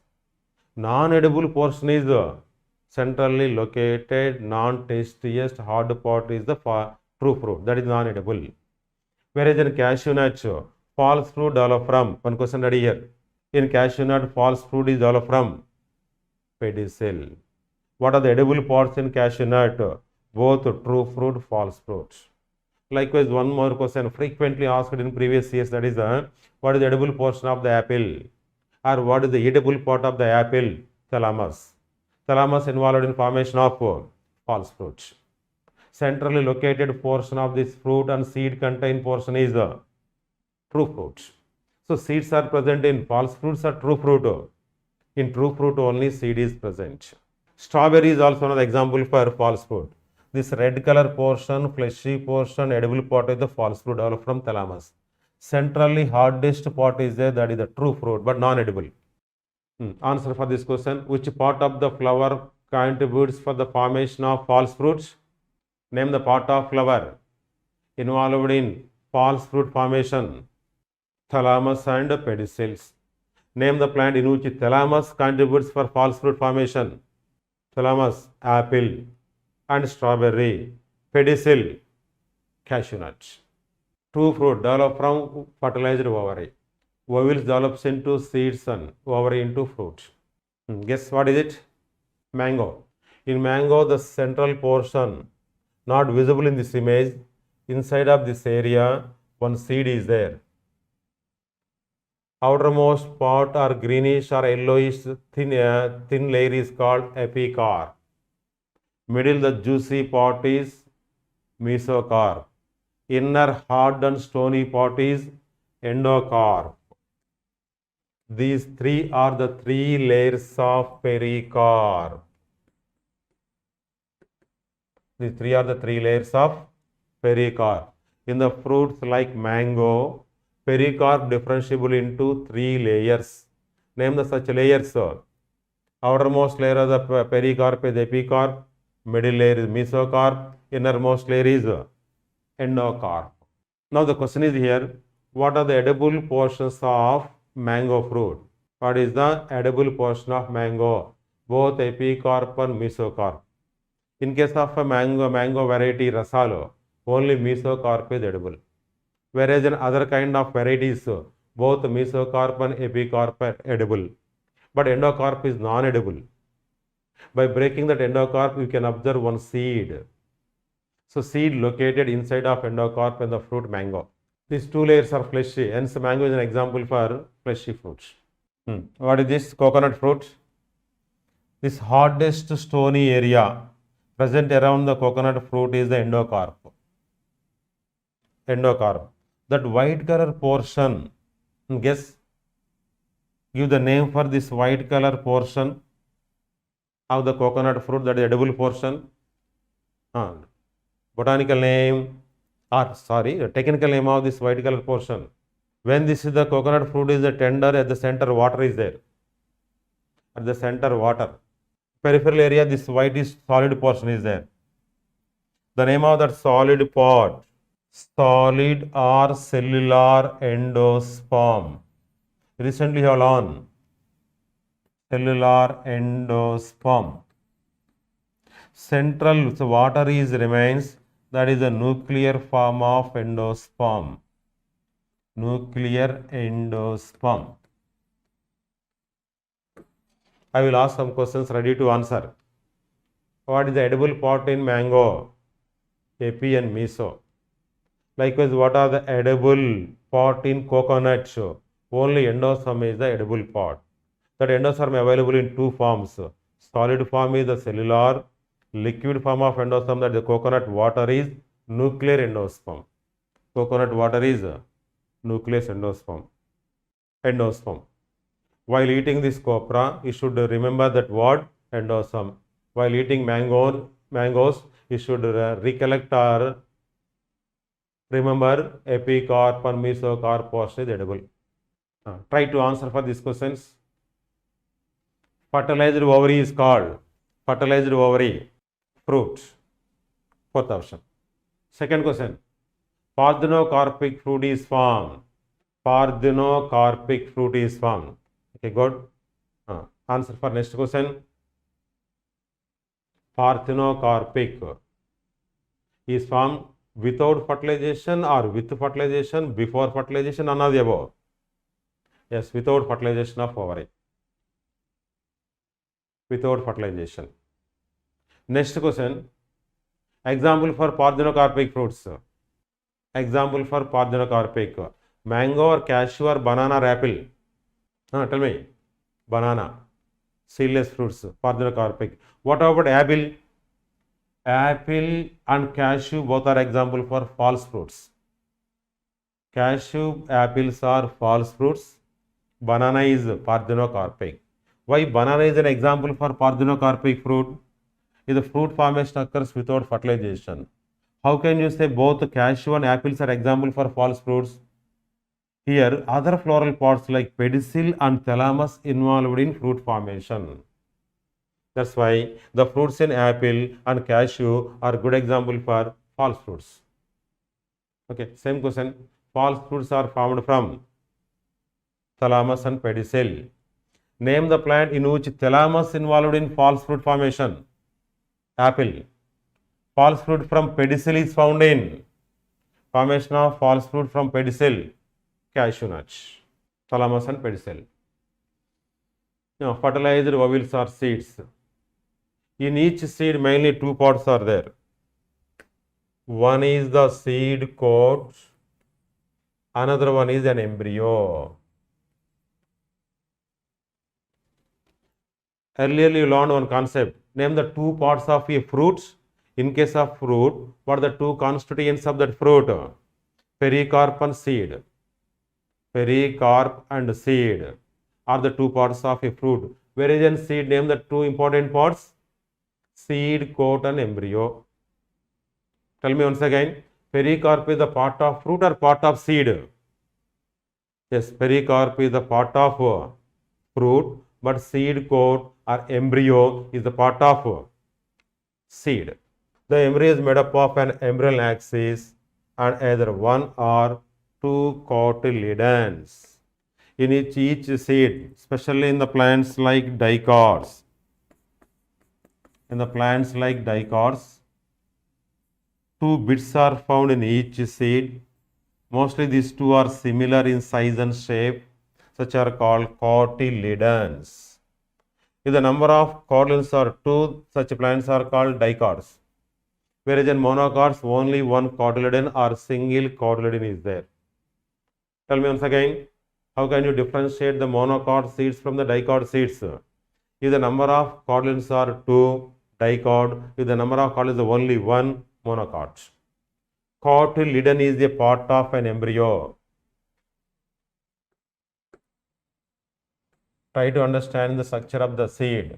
In seed, basically mainly 2 parts are there. One is the peripheral area is the seed coat. Entire remnant portion is called an embryo. This embryo is differentiable into 2 parts. One is the either 1 or 2 cotyledon and embryonal axis. Embryonal axis. In fruit, 2 parts, pericarp and seed. In seed also 2 parts, seed coat and embryo. Within embryo, 2 parts are there, cotyledons and embryonal axis. I will write once again on this board.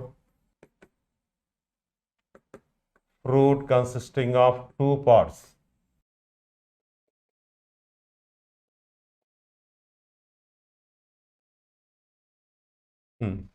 Try to fill these blanks. What are the 2 constituents of a fruit?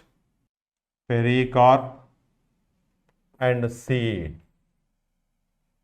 Maybe single or more than one. Name the 2 parts of a seed. Outermost part of the seed is the seed coat. Another part is embryo.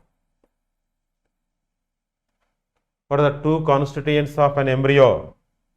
One is the embryonal axis. Embryonal axis. Another one, cotyledons. Cotyledons. Number of cotyledons are differ from plant category to category. Seed is a answer for this question. Seed is a part of fruits. Embryo is a part of seed. Embryonal axis is a part of an embryo, and cotyledon is a part of an embryo. Note down, this is the most valuable information. By learning this table, you can solve for several questions here. Simplest question. This kind of question repeatedly asked in previous NEET examination. Cotyledon is a part of. First option fruit, second option pericarp, third of seed, fourth of embryo. Answer for this question. Cotyledon is a part of embryo only. It is not a part of seed, not the part of fruit. Likewise, seed coat is a part of seed. Embryonal axis is a part of an embryo. Okay, the total chapter sexual reproduction in flowering plant completed. Next our topic is the biomolecules. I will start after this class. Okay, students, bye. Hello everyone, how are you all? But all of you, a very good morning to all of you. Alright, so let's start today's class. So do you know today's topic? Yes everyone, do you know today's topic? Today we are going to, understand about the power.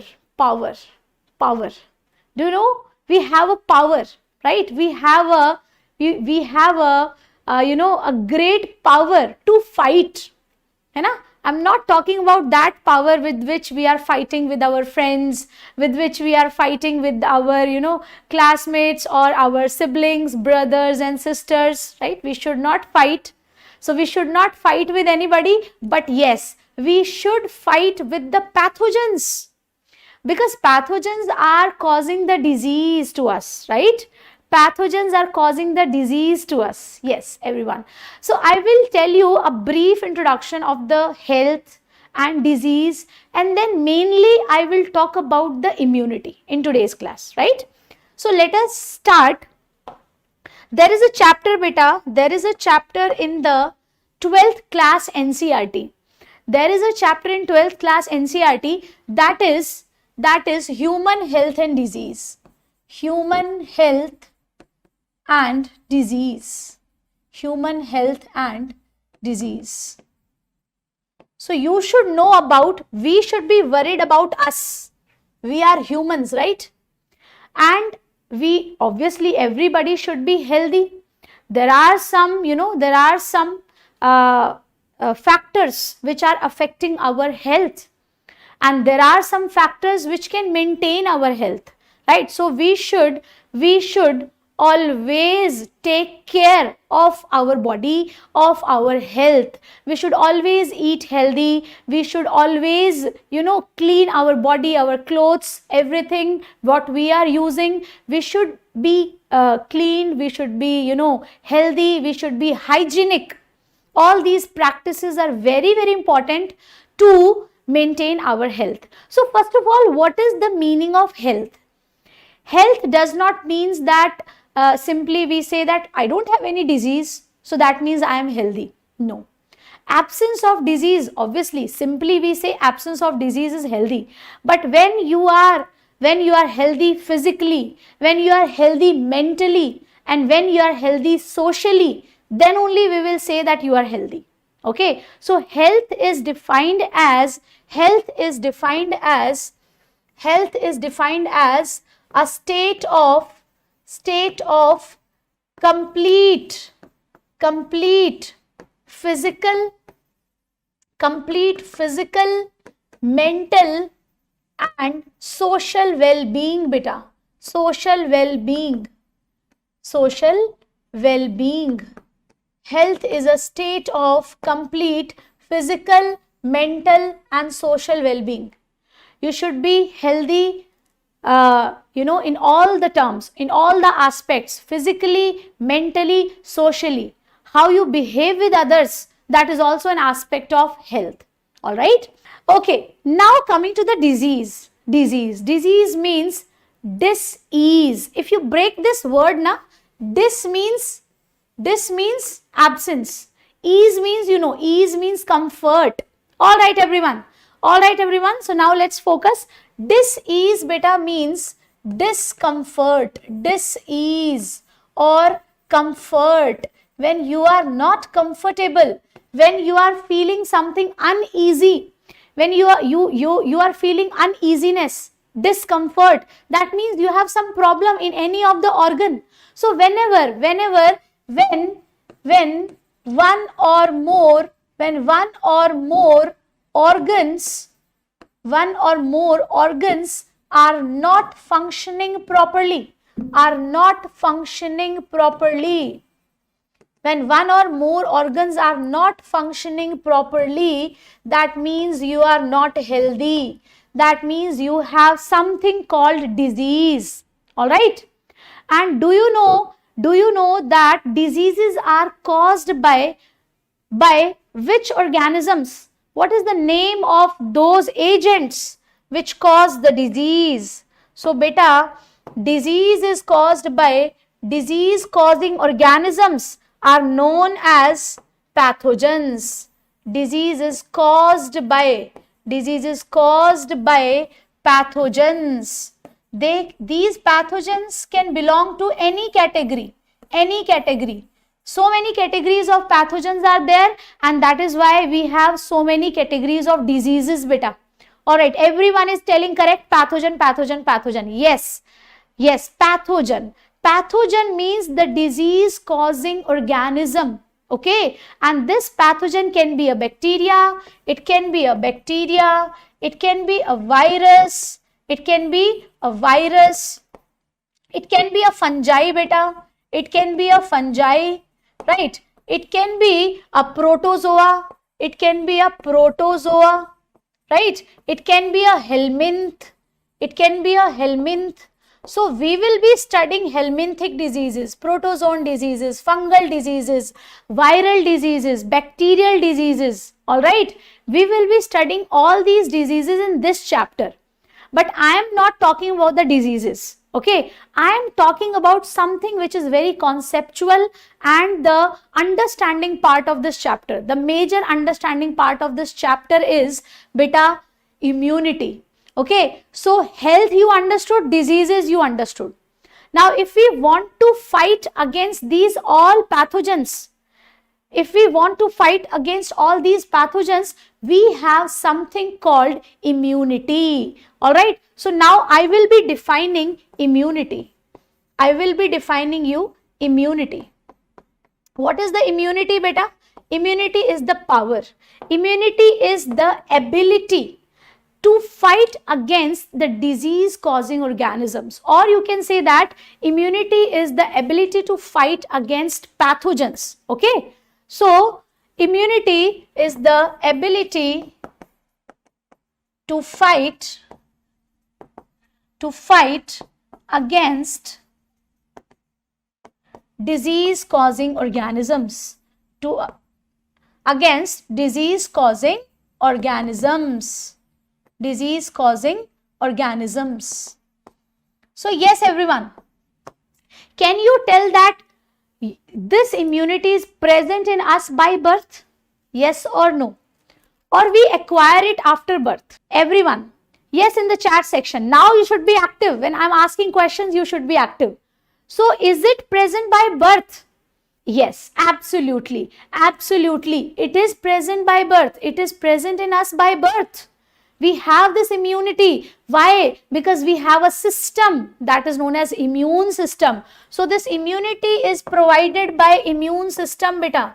This immunity is provided by which system of the body?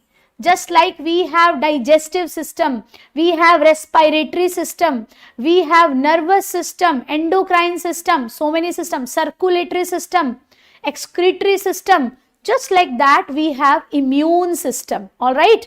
So this immunity is provided by which system, beta? This is provided by immune system. Immune system. Now, what is this immune system? We know about digestive system, ma'am. Digestive system has this mouth, opens into buccal cavity, esophagus, stomach, intestine. Excretory system has kidneys. Right, inside the kidneys, nephrons are there. Nervous system has brain, spinal cord, right? है ना? So circulatory system has the heart, blood vessels, blood. So what is there in the immune system? What is making our immune system? All right. So in your immune system, beta, there are lymphoid organs. The organs of immune system are known as lymphoid organs. Okay. There are two types of lymphoid organs. One will be the primary lymphoid organs, other will be the secondary lymphoid organs. Primary and secondary.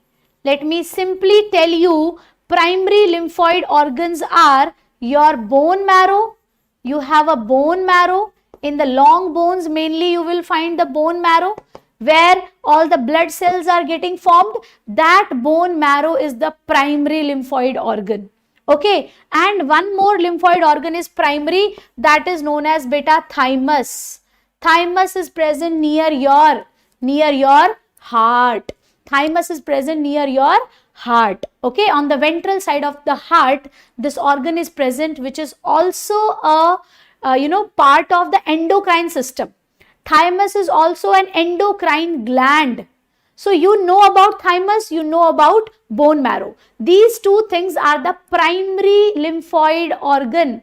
Now you will say, ma'am, what is the meaning of primary lymphoid organ? Okay, let me tell you the meaning of primary lymphoid organ. Primary lymphoid organs, beta. Primary lymphoid organ. One is bone marrow, another is thymus. One is bone marrow, another is thymus. Bone marrow is responsible for production of B and T lymphocytes. You know that very well, that all the blood cells are formed in bone marrow. So B and T lymphocytes are also the blood cells. They are WBCs. Yes or no? They are lymphocytes. Lymphocytes are type of WBCs. Yes or no, everyone? Do you know that? Do you know that? That is why, that is the reason I have taught you blood first. Because blood, what are the cells in the blood? They are coming everywhere. Okay? Okay. So now, lymphocytes. Lymphocytes are also the type of WBC. WBC is a blood cell and blood cells are formed in the bone marrow. You know that. Now, here only maturation of B lymphocyte will also occur.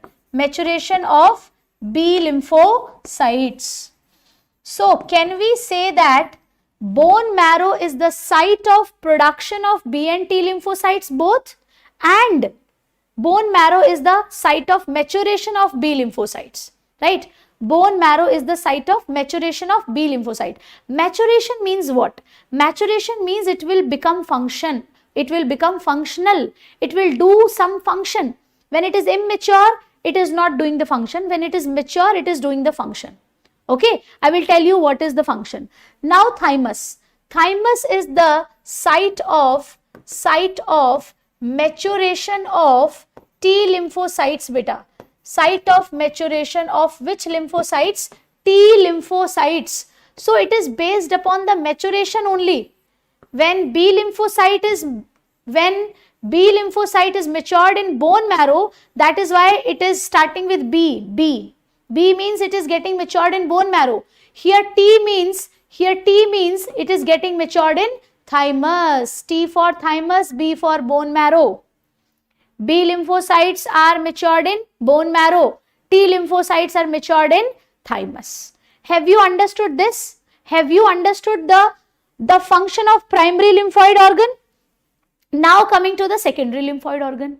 So when these B and T lymphocytes will be formed and matured in primary lymphoid organ, then they will go to the secondary lymphoid organs. Okay everyone? Secondary lymphoid organs. But I will tell you what is the use of B and T lymphocyte. First, step by step only we can go ahead. Step by step. So first you understand this thing, then we will come to the other thing. Right? So, secondary lymphoid organ. What is the function of secondary lymphoid organ and what are the examples of secondary lymphoid organs? Beta, these B and T lymphocytes are formed and matured. Now, these B and T lymphocytes are going to the secondary lymphoid organs and here they will interact with the pathogen. Here only they will kill the pathogen because pathogens are coming mainly into the secondary lymphoid organs. Okay, so here this is the site of interaction. The secondary lymphoid organs are the site of interaction. Site of interaction of B and T lymphocytes with pathogens. Okay, so B and T lymphocytes are interacting with the pathogens where? B and T lymphocytes are interacting with the pathogen where? They are interacting in the secondary lymphoid organs. Alright, so let me give you the examples of secondary lymphoid organs. Let me give you the examples of secondary lymphoid organs, beta. Secondary lymphoid organs. So have you heard of lymph nodes? Lymph nodes. When I will teach you lymphatic system. We have two fluids in our body. One is the main circulating fluid, that is blood. From the blood only another fluid is formed, that is lymph. So we have a lymphatic system in which lymph is flowing. In that lymphatic system only we have specialized nodes which are known as lymph nodes. Okay, so lymph nodes. Lymph nodes are the secondary lymphoid organs. Then spleen is a secondary lymphoid organ. Spleen, you know about spleen. Spleen is the graveyard of RBC, right? Then Peyer's patches. Peyer's patches are present in the intestine, beta. They are present in intestine, Peyer's patches. Then you must have heard of appendix. appendix, it is also an secondary lymphoid organ. In your pharynx and your here your oral cavity and pharynx, you have tonsils. Yes or no? Tonsils. Tonsils are also secondary lymphoid organs. Tonsils. And you have three major tracts. One is your digestive tract, one is your respiratory tract, and one is your urinogenital tract. In these three tracts, na beta, there is a lining of mucus lining. That mucus lining is also a lymphoid organ that we call as malt. Mucosa associated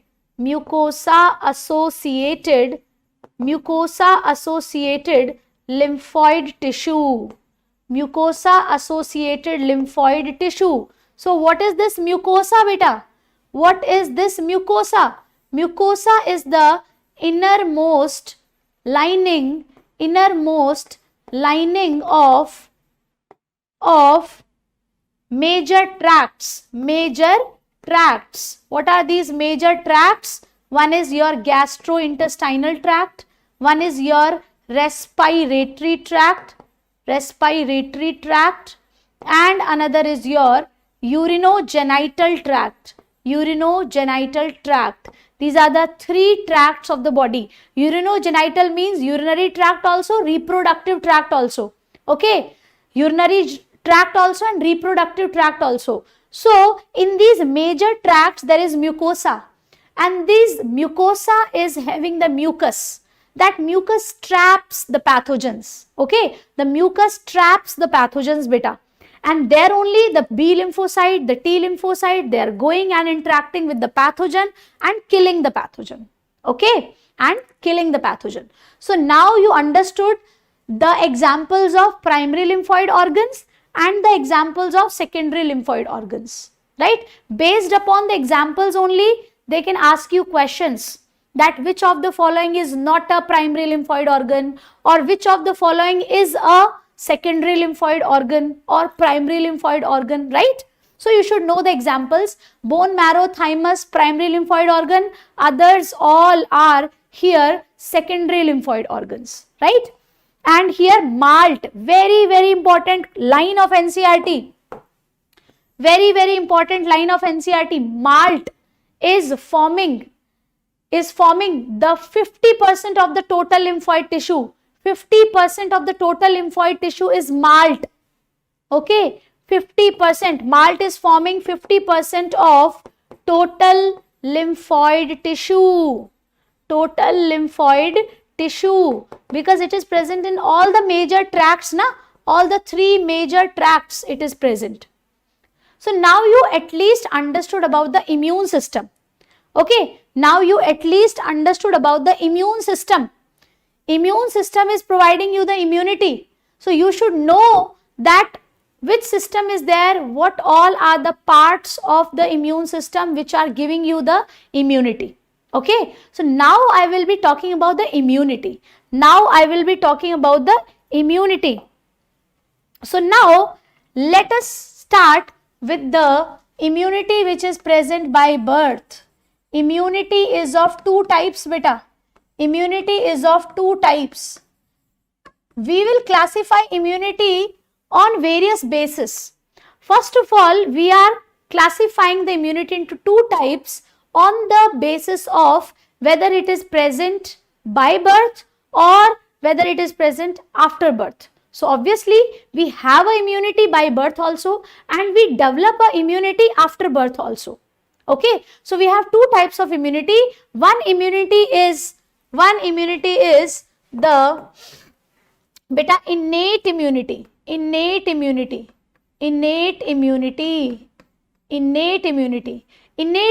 is present by birth, and the another type of immunity is beta acquired immunity. Okay, so innate immunity is present by birth. Whereas acquired immunity is developed or acquired after birth. It is developed after birth. After birth. How it develops? How it develops? When you come in contact with the pathogens, then it develops. Okay, then it develops. So now, if somebody will ask you which type of immunity is non-specific, then innate immunity. Innate immunity is a non-specific type of defense, beta. Non-specific type of defense. Non-specific means for every pathogen, the response will be same. For every pathogen, the response will be same. Like for example, I am teaching all of you same. But some people are understanding, some are not understanding. Some people will get good marks, some people will not get good marks. Right? But I am same for all. Just like that. If the response is same for every pathogen, whether it is a bacteria, whether it is a virus, whether it is a fungi, any pathogen will come, same response will come. Same response. Same response means not specific. If I will treat some of the students specifically, I will tell them something extra points or something, that means I am getting specific for them. And for other students, I am not telling those things, right? Are you understanding the meaning of specific and non-specific, beta? So, acquired immunity is specific. It will treat every pathogen specifically. It will treat every pathogen, differently. So, acquired immunity is specific. It has 4 properties, important properties. 4 important properties of acquired immunity. One of them is specificity. Specificity. That means it is specific for every pathogen. It is specific for particular pathogen. Specific for particular pathogen. Particular pathogen. Right, everyone? Specificity. But here it is non-specific type of defense. Innate immunity consists of some barriers, beta. Consists of barriers. Barrier. I hope you understand the meaning of barrier. Stop. It is stopping the pathogen to enter into the body. It is stopping the pathogen to enter into the body. What is the first thing we have which stops the entry of the pathogen? Tell me in the comments. Tell me in the chat section, what is that first thing we have which stops the entry of the pathogen in the body? Yes, everyone. What do we have? The covering of the body. What is it called? Skin. It is the barrier. Skin is the barrier. Skin is protective in function. Skin is epithelial tissue. Skin is compound epithelial tissue. Skin is not simple epithelial tissue. Skin is compound epithelial tissue. Compound epithelial tissue only provides the protection. So this is the first barrier. There are 4 types of barriers we will study. The first type of barrier is beta, physical barrier. Physical barrier. Physical barrier. The example of physical barrier is your skin. Skin is the physical barrier. Just like that. The next physical barrier is the mucus lining.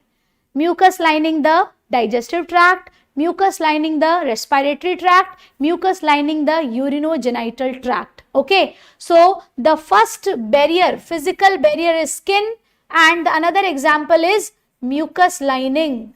Mucus lining. Mucus lining of your gastrointestinal tract, respiratory tract and urinogenital tract. All these tract. Mucus lining.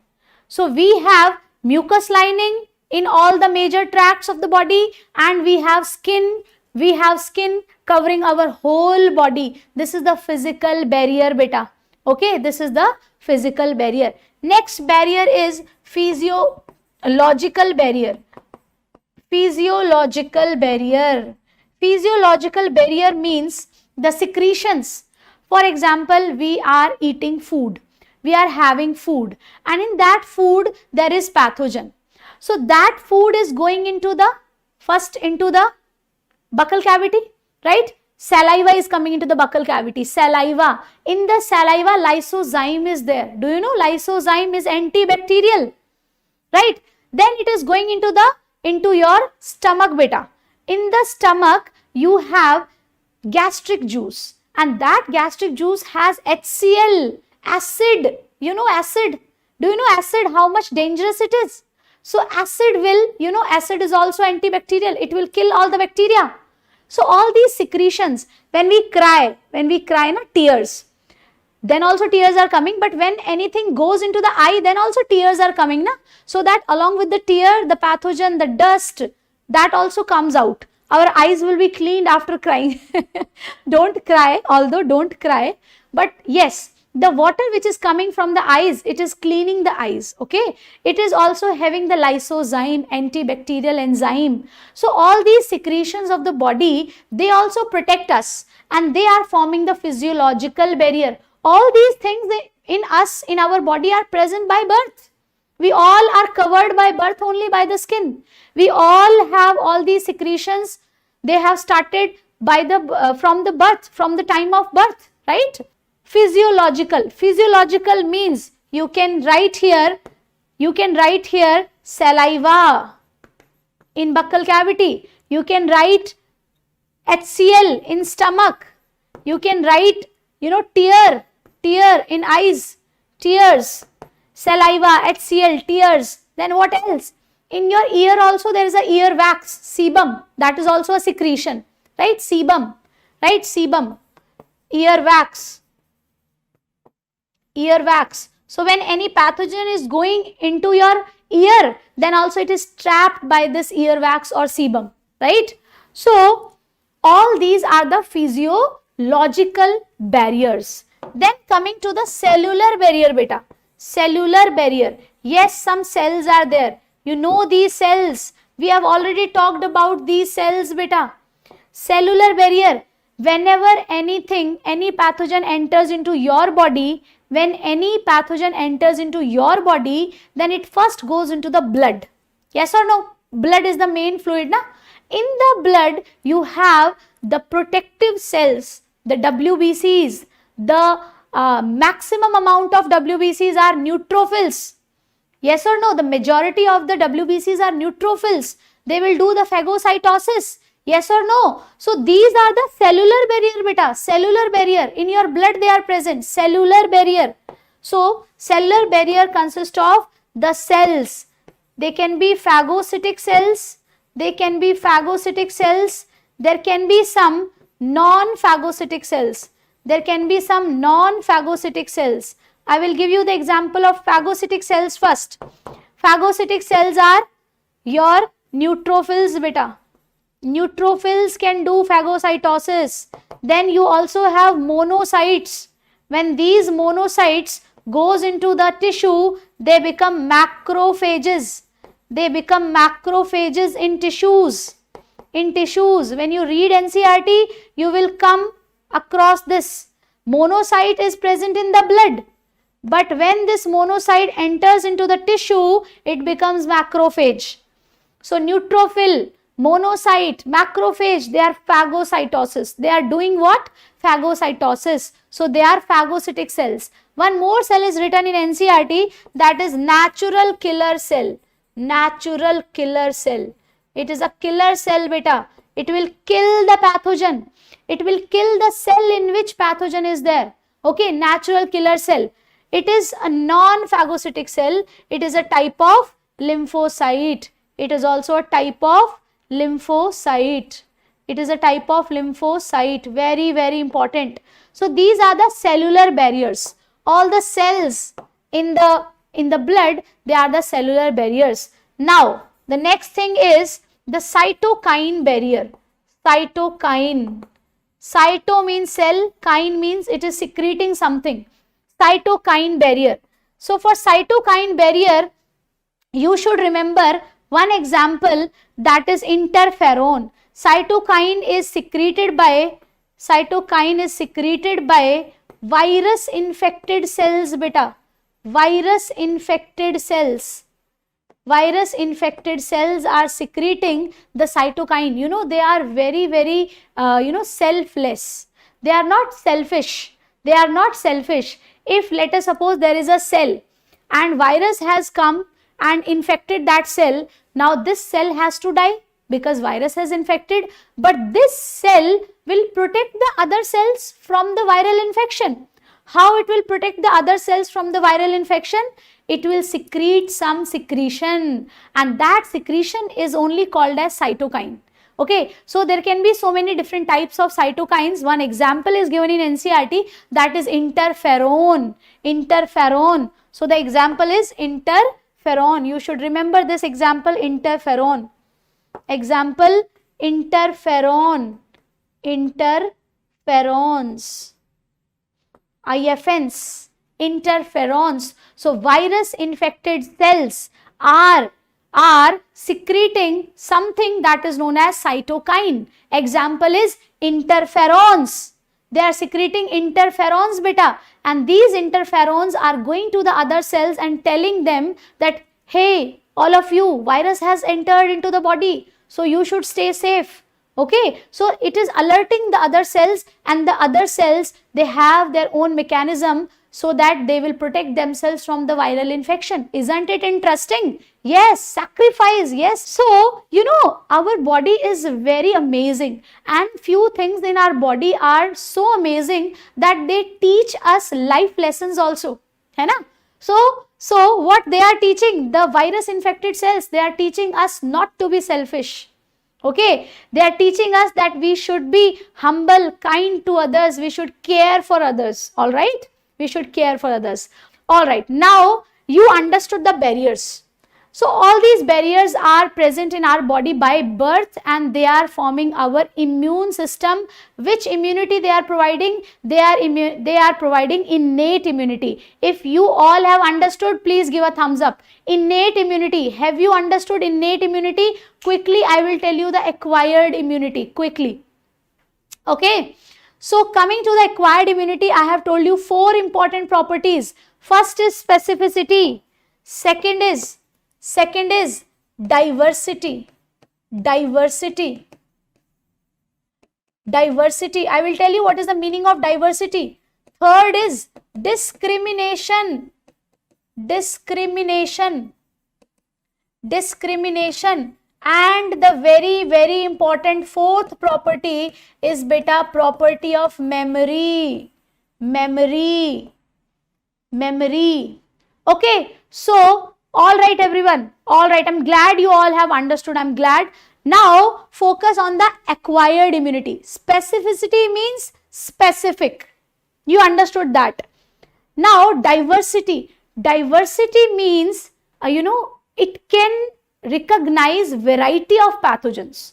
Diversity means it is not like it is recognizing only bacteria, only virus, only fungi. No, it can recognize variety. Diversity means variety. For example, you like variety of foods, hai na? You like variety of snacks, so you like diversity of snacks. Okay, you like diversity of animals, right? We have studied diversity of animals in the animal kingdom, just like that. Okay, so diversity means can recognize variety of pathogens. Variety of pathogens. Variety of pathogens. Can recognize variety of pathogens. Variety of pathogens. Okay. Coming to the discrimination. Yes. Discrimination is there. This acquired immunity can distinguish between what is mine and what is not mine. Okay. What are self cells and what are non-self cells. If there are some cells which are coming into the body, it will recognize that these does not belong to my body, right? And what are self cells? It will protect the self cells and it will kill the non-self cells. Okay. So discrimination means can distinguish or differentiate between self and non-self. Self and non-self, beta. I am talking about the very, very important property, the most important property, that is memory. Okay, memory. For example, you are meeting a person for the first time. Okay, let us suppose that you are meeting any person for the first time. So what will be your response? For example, when you will come here, you will make new friends, you will come here. So then when you are meeting a person for the first time, your response will be very low. You will start talking very, slowly. You will be interacting much. You won't be interacting much in the first meeting.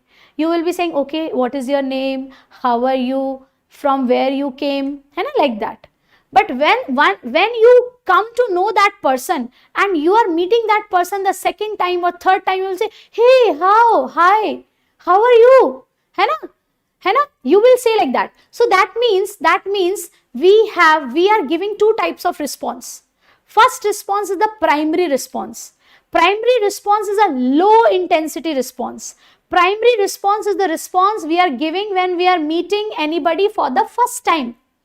But when we know anybody, when we know and when we meet the known friends, when we meet the known people, our response is of high intensity. Hi, how are you? Like that. So our response is of high intensity. That is secondary response, beta. So memory means our immune system can have the memory of first encounter. Memory means can remember first encounter. So what is the first encounter? What is the primary response? Two types of response due to the memory. Two types of response, beta. This will be the last thing which I am going to tell you. Two types of response. One is primary response. Primary response is given when the pathogen is coming into your body for the first time. Your body is not prepared and the response will be of low intensity. So primary response is when pathogen comes for the first time. When pathogen comes for the first time. So this response will be of low intensity response. But when the same pathogen comes for the second time, right? When the same pathogen comes again, maybe it is the second time or third time or fourth time. Whenever this same pathogen is coming again into your body will give high intensity response. So secondary response is given when the same pathogen comes again, right? Again, and it is of high intensity response. So it has a fancy name, beta. It has another name, fancy name, that is known as anamnestic response. Another name, important term given in NCERT. Anamnestic response is the secondary response. Alright. So this you have to remember. Why high intensity response came? Due to memory. Why this high intensity response came? Due to the memory of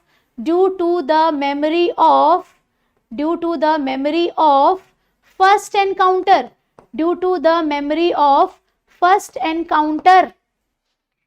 So this is the important property, memory, right? I hope you have understood the meaning of primary response and secondary response.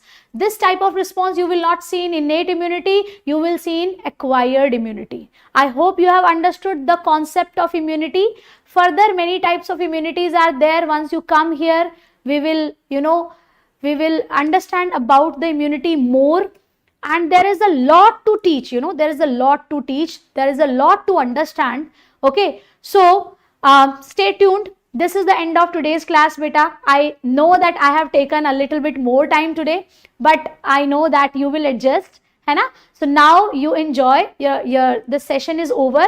You can like the session. Always don't go without liking the session. All right. Bye bye. Take care, beta. God bless you all and see you tomorrow. Bye bye.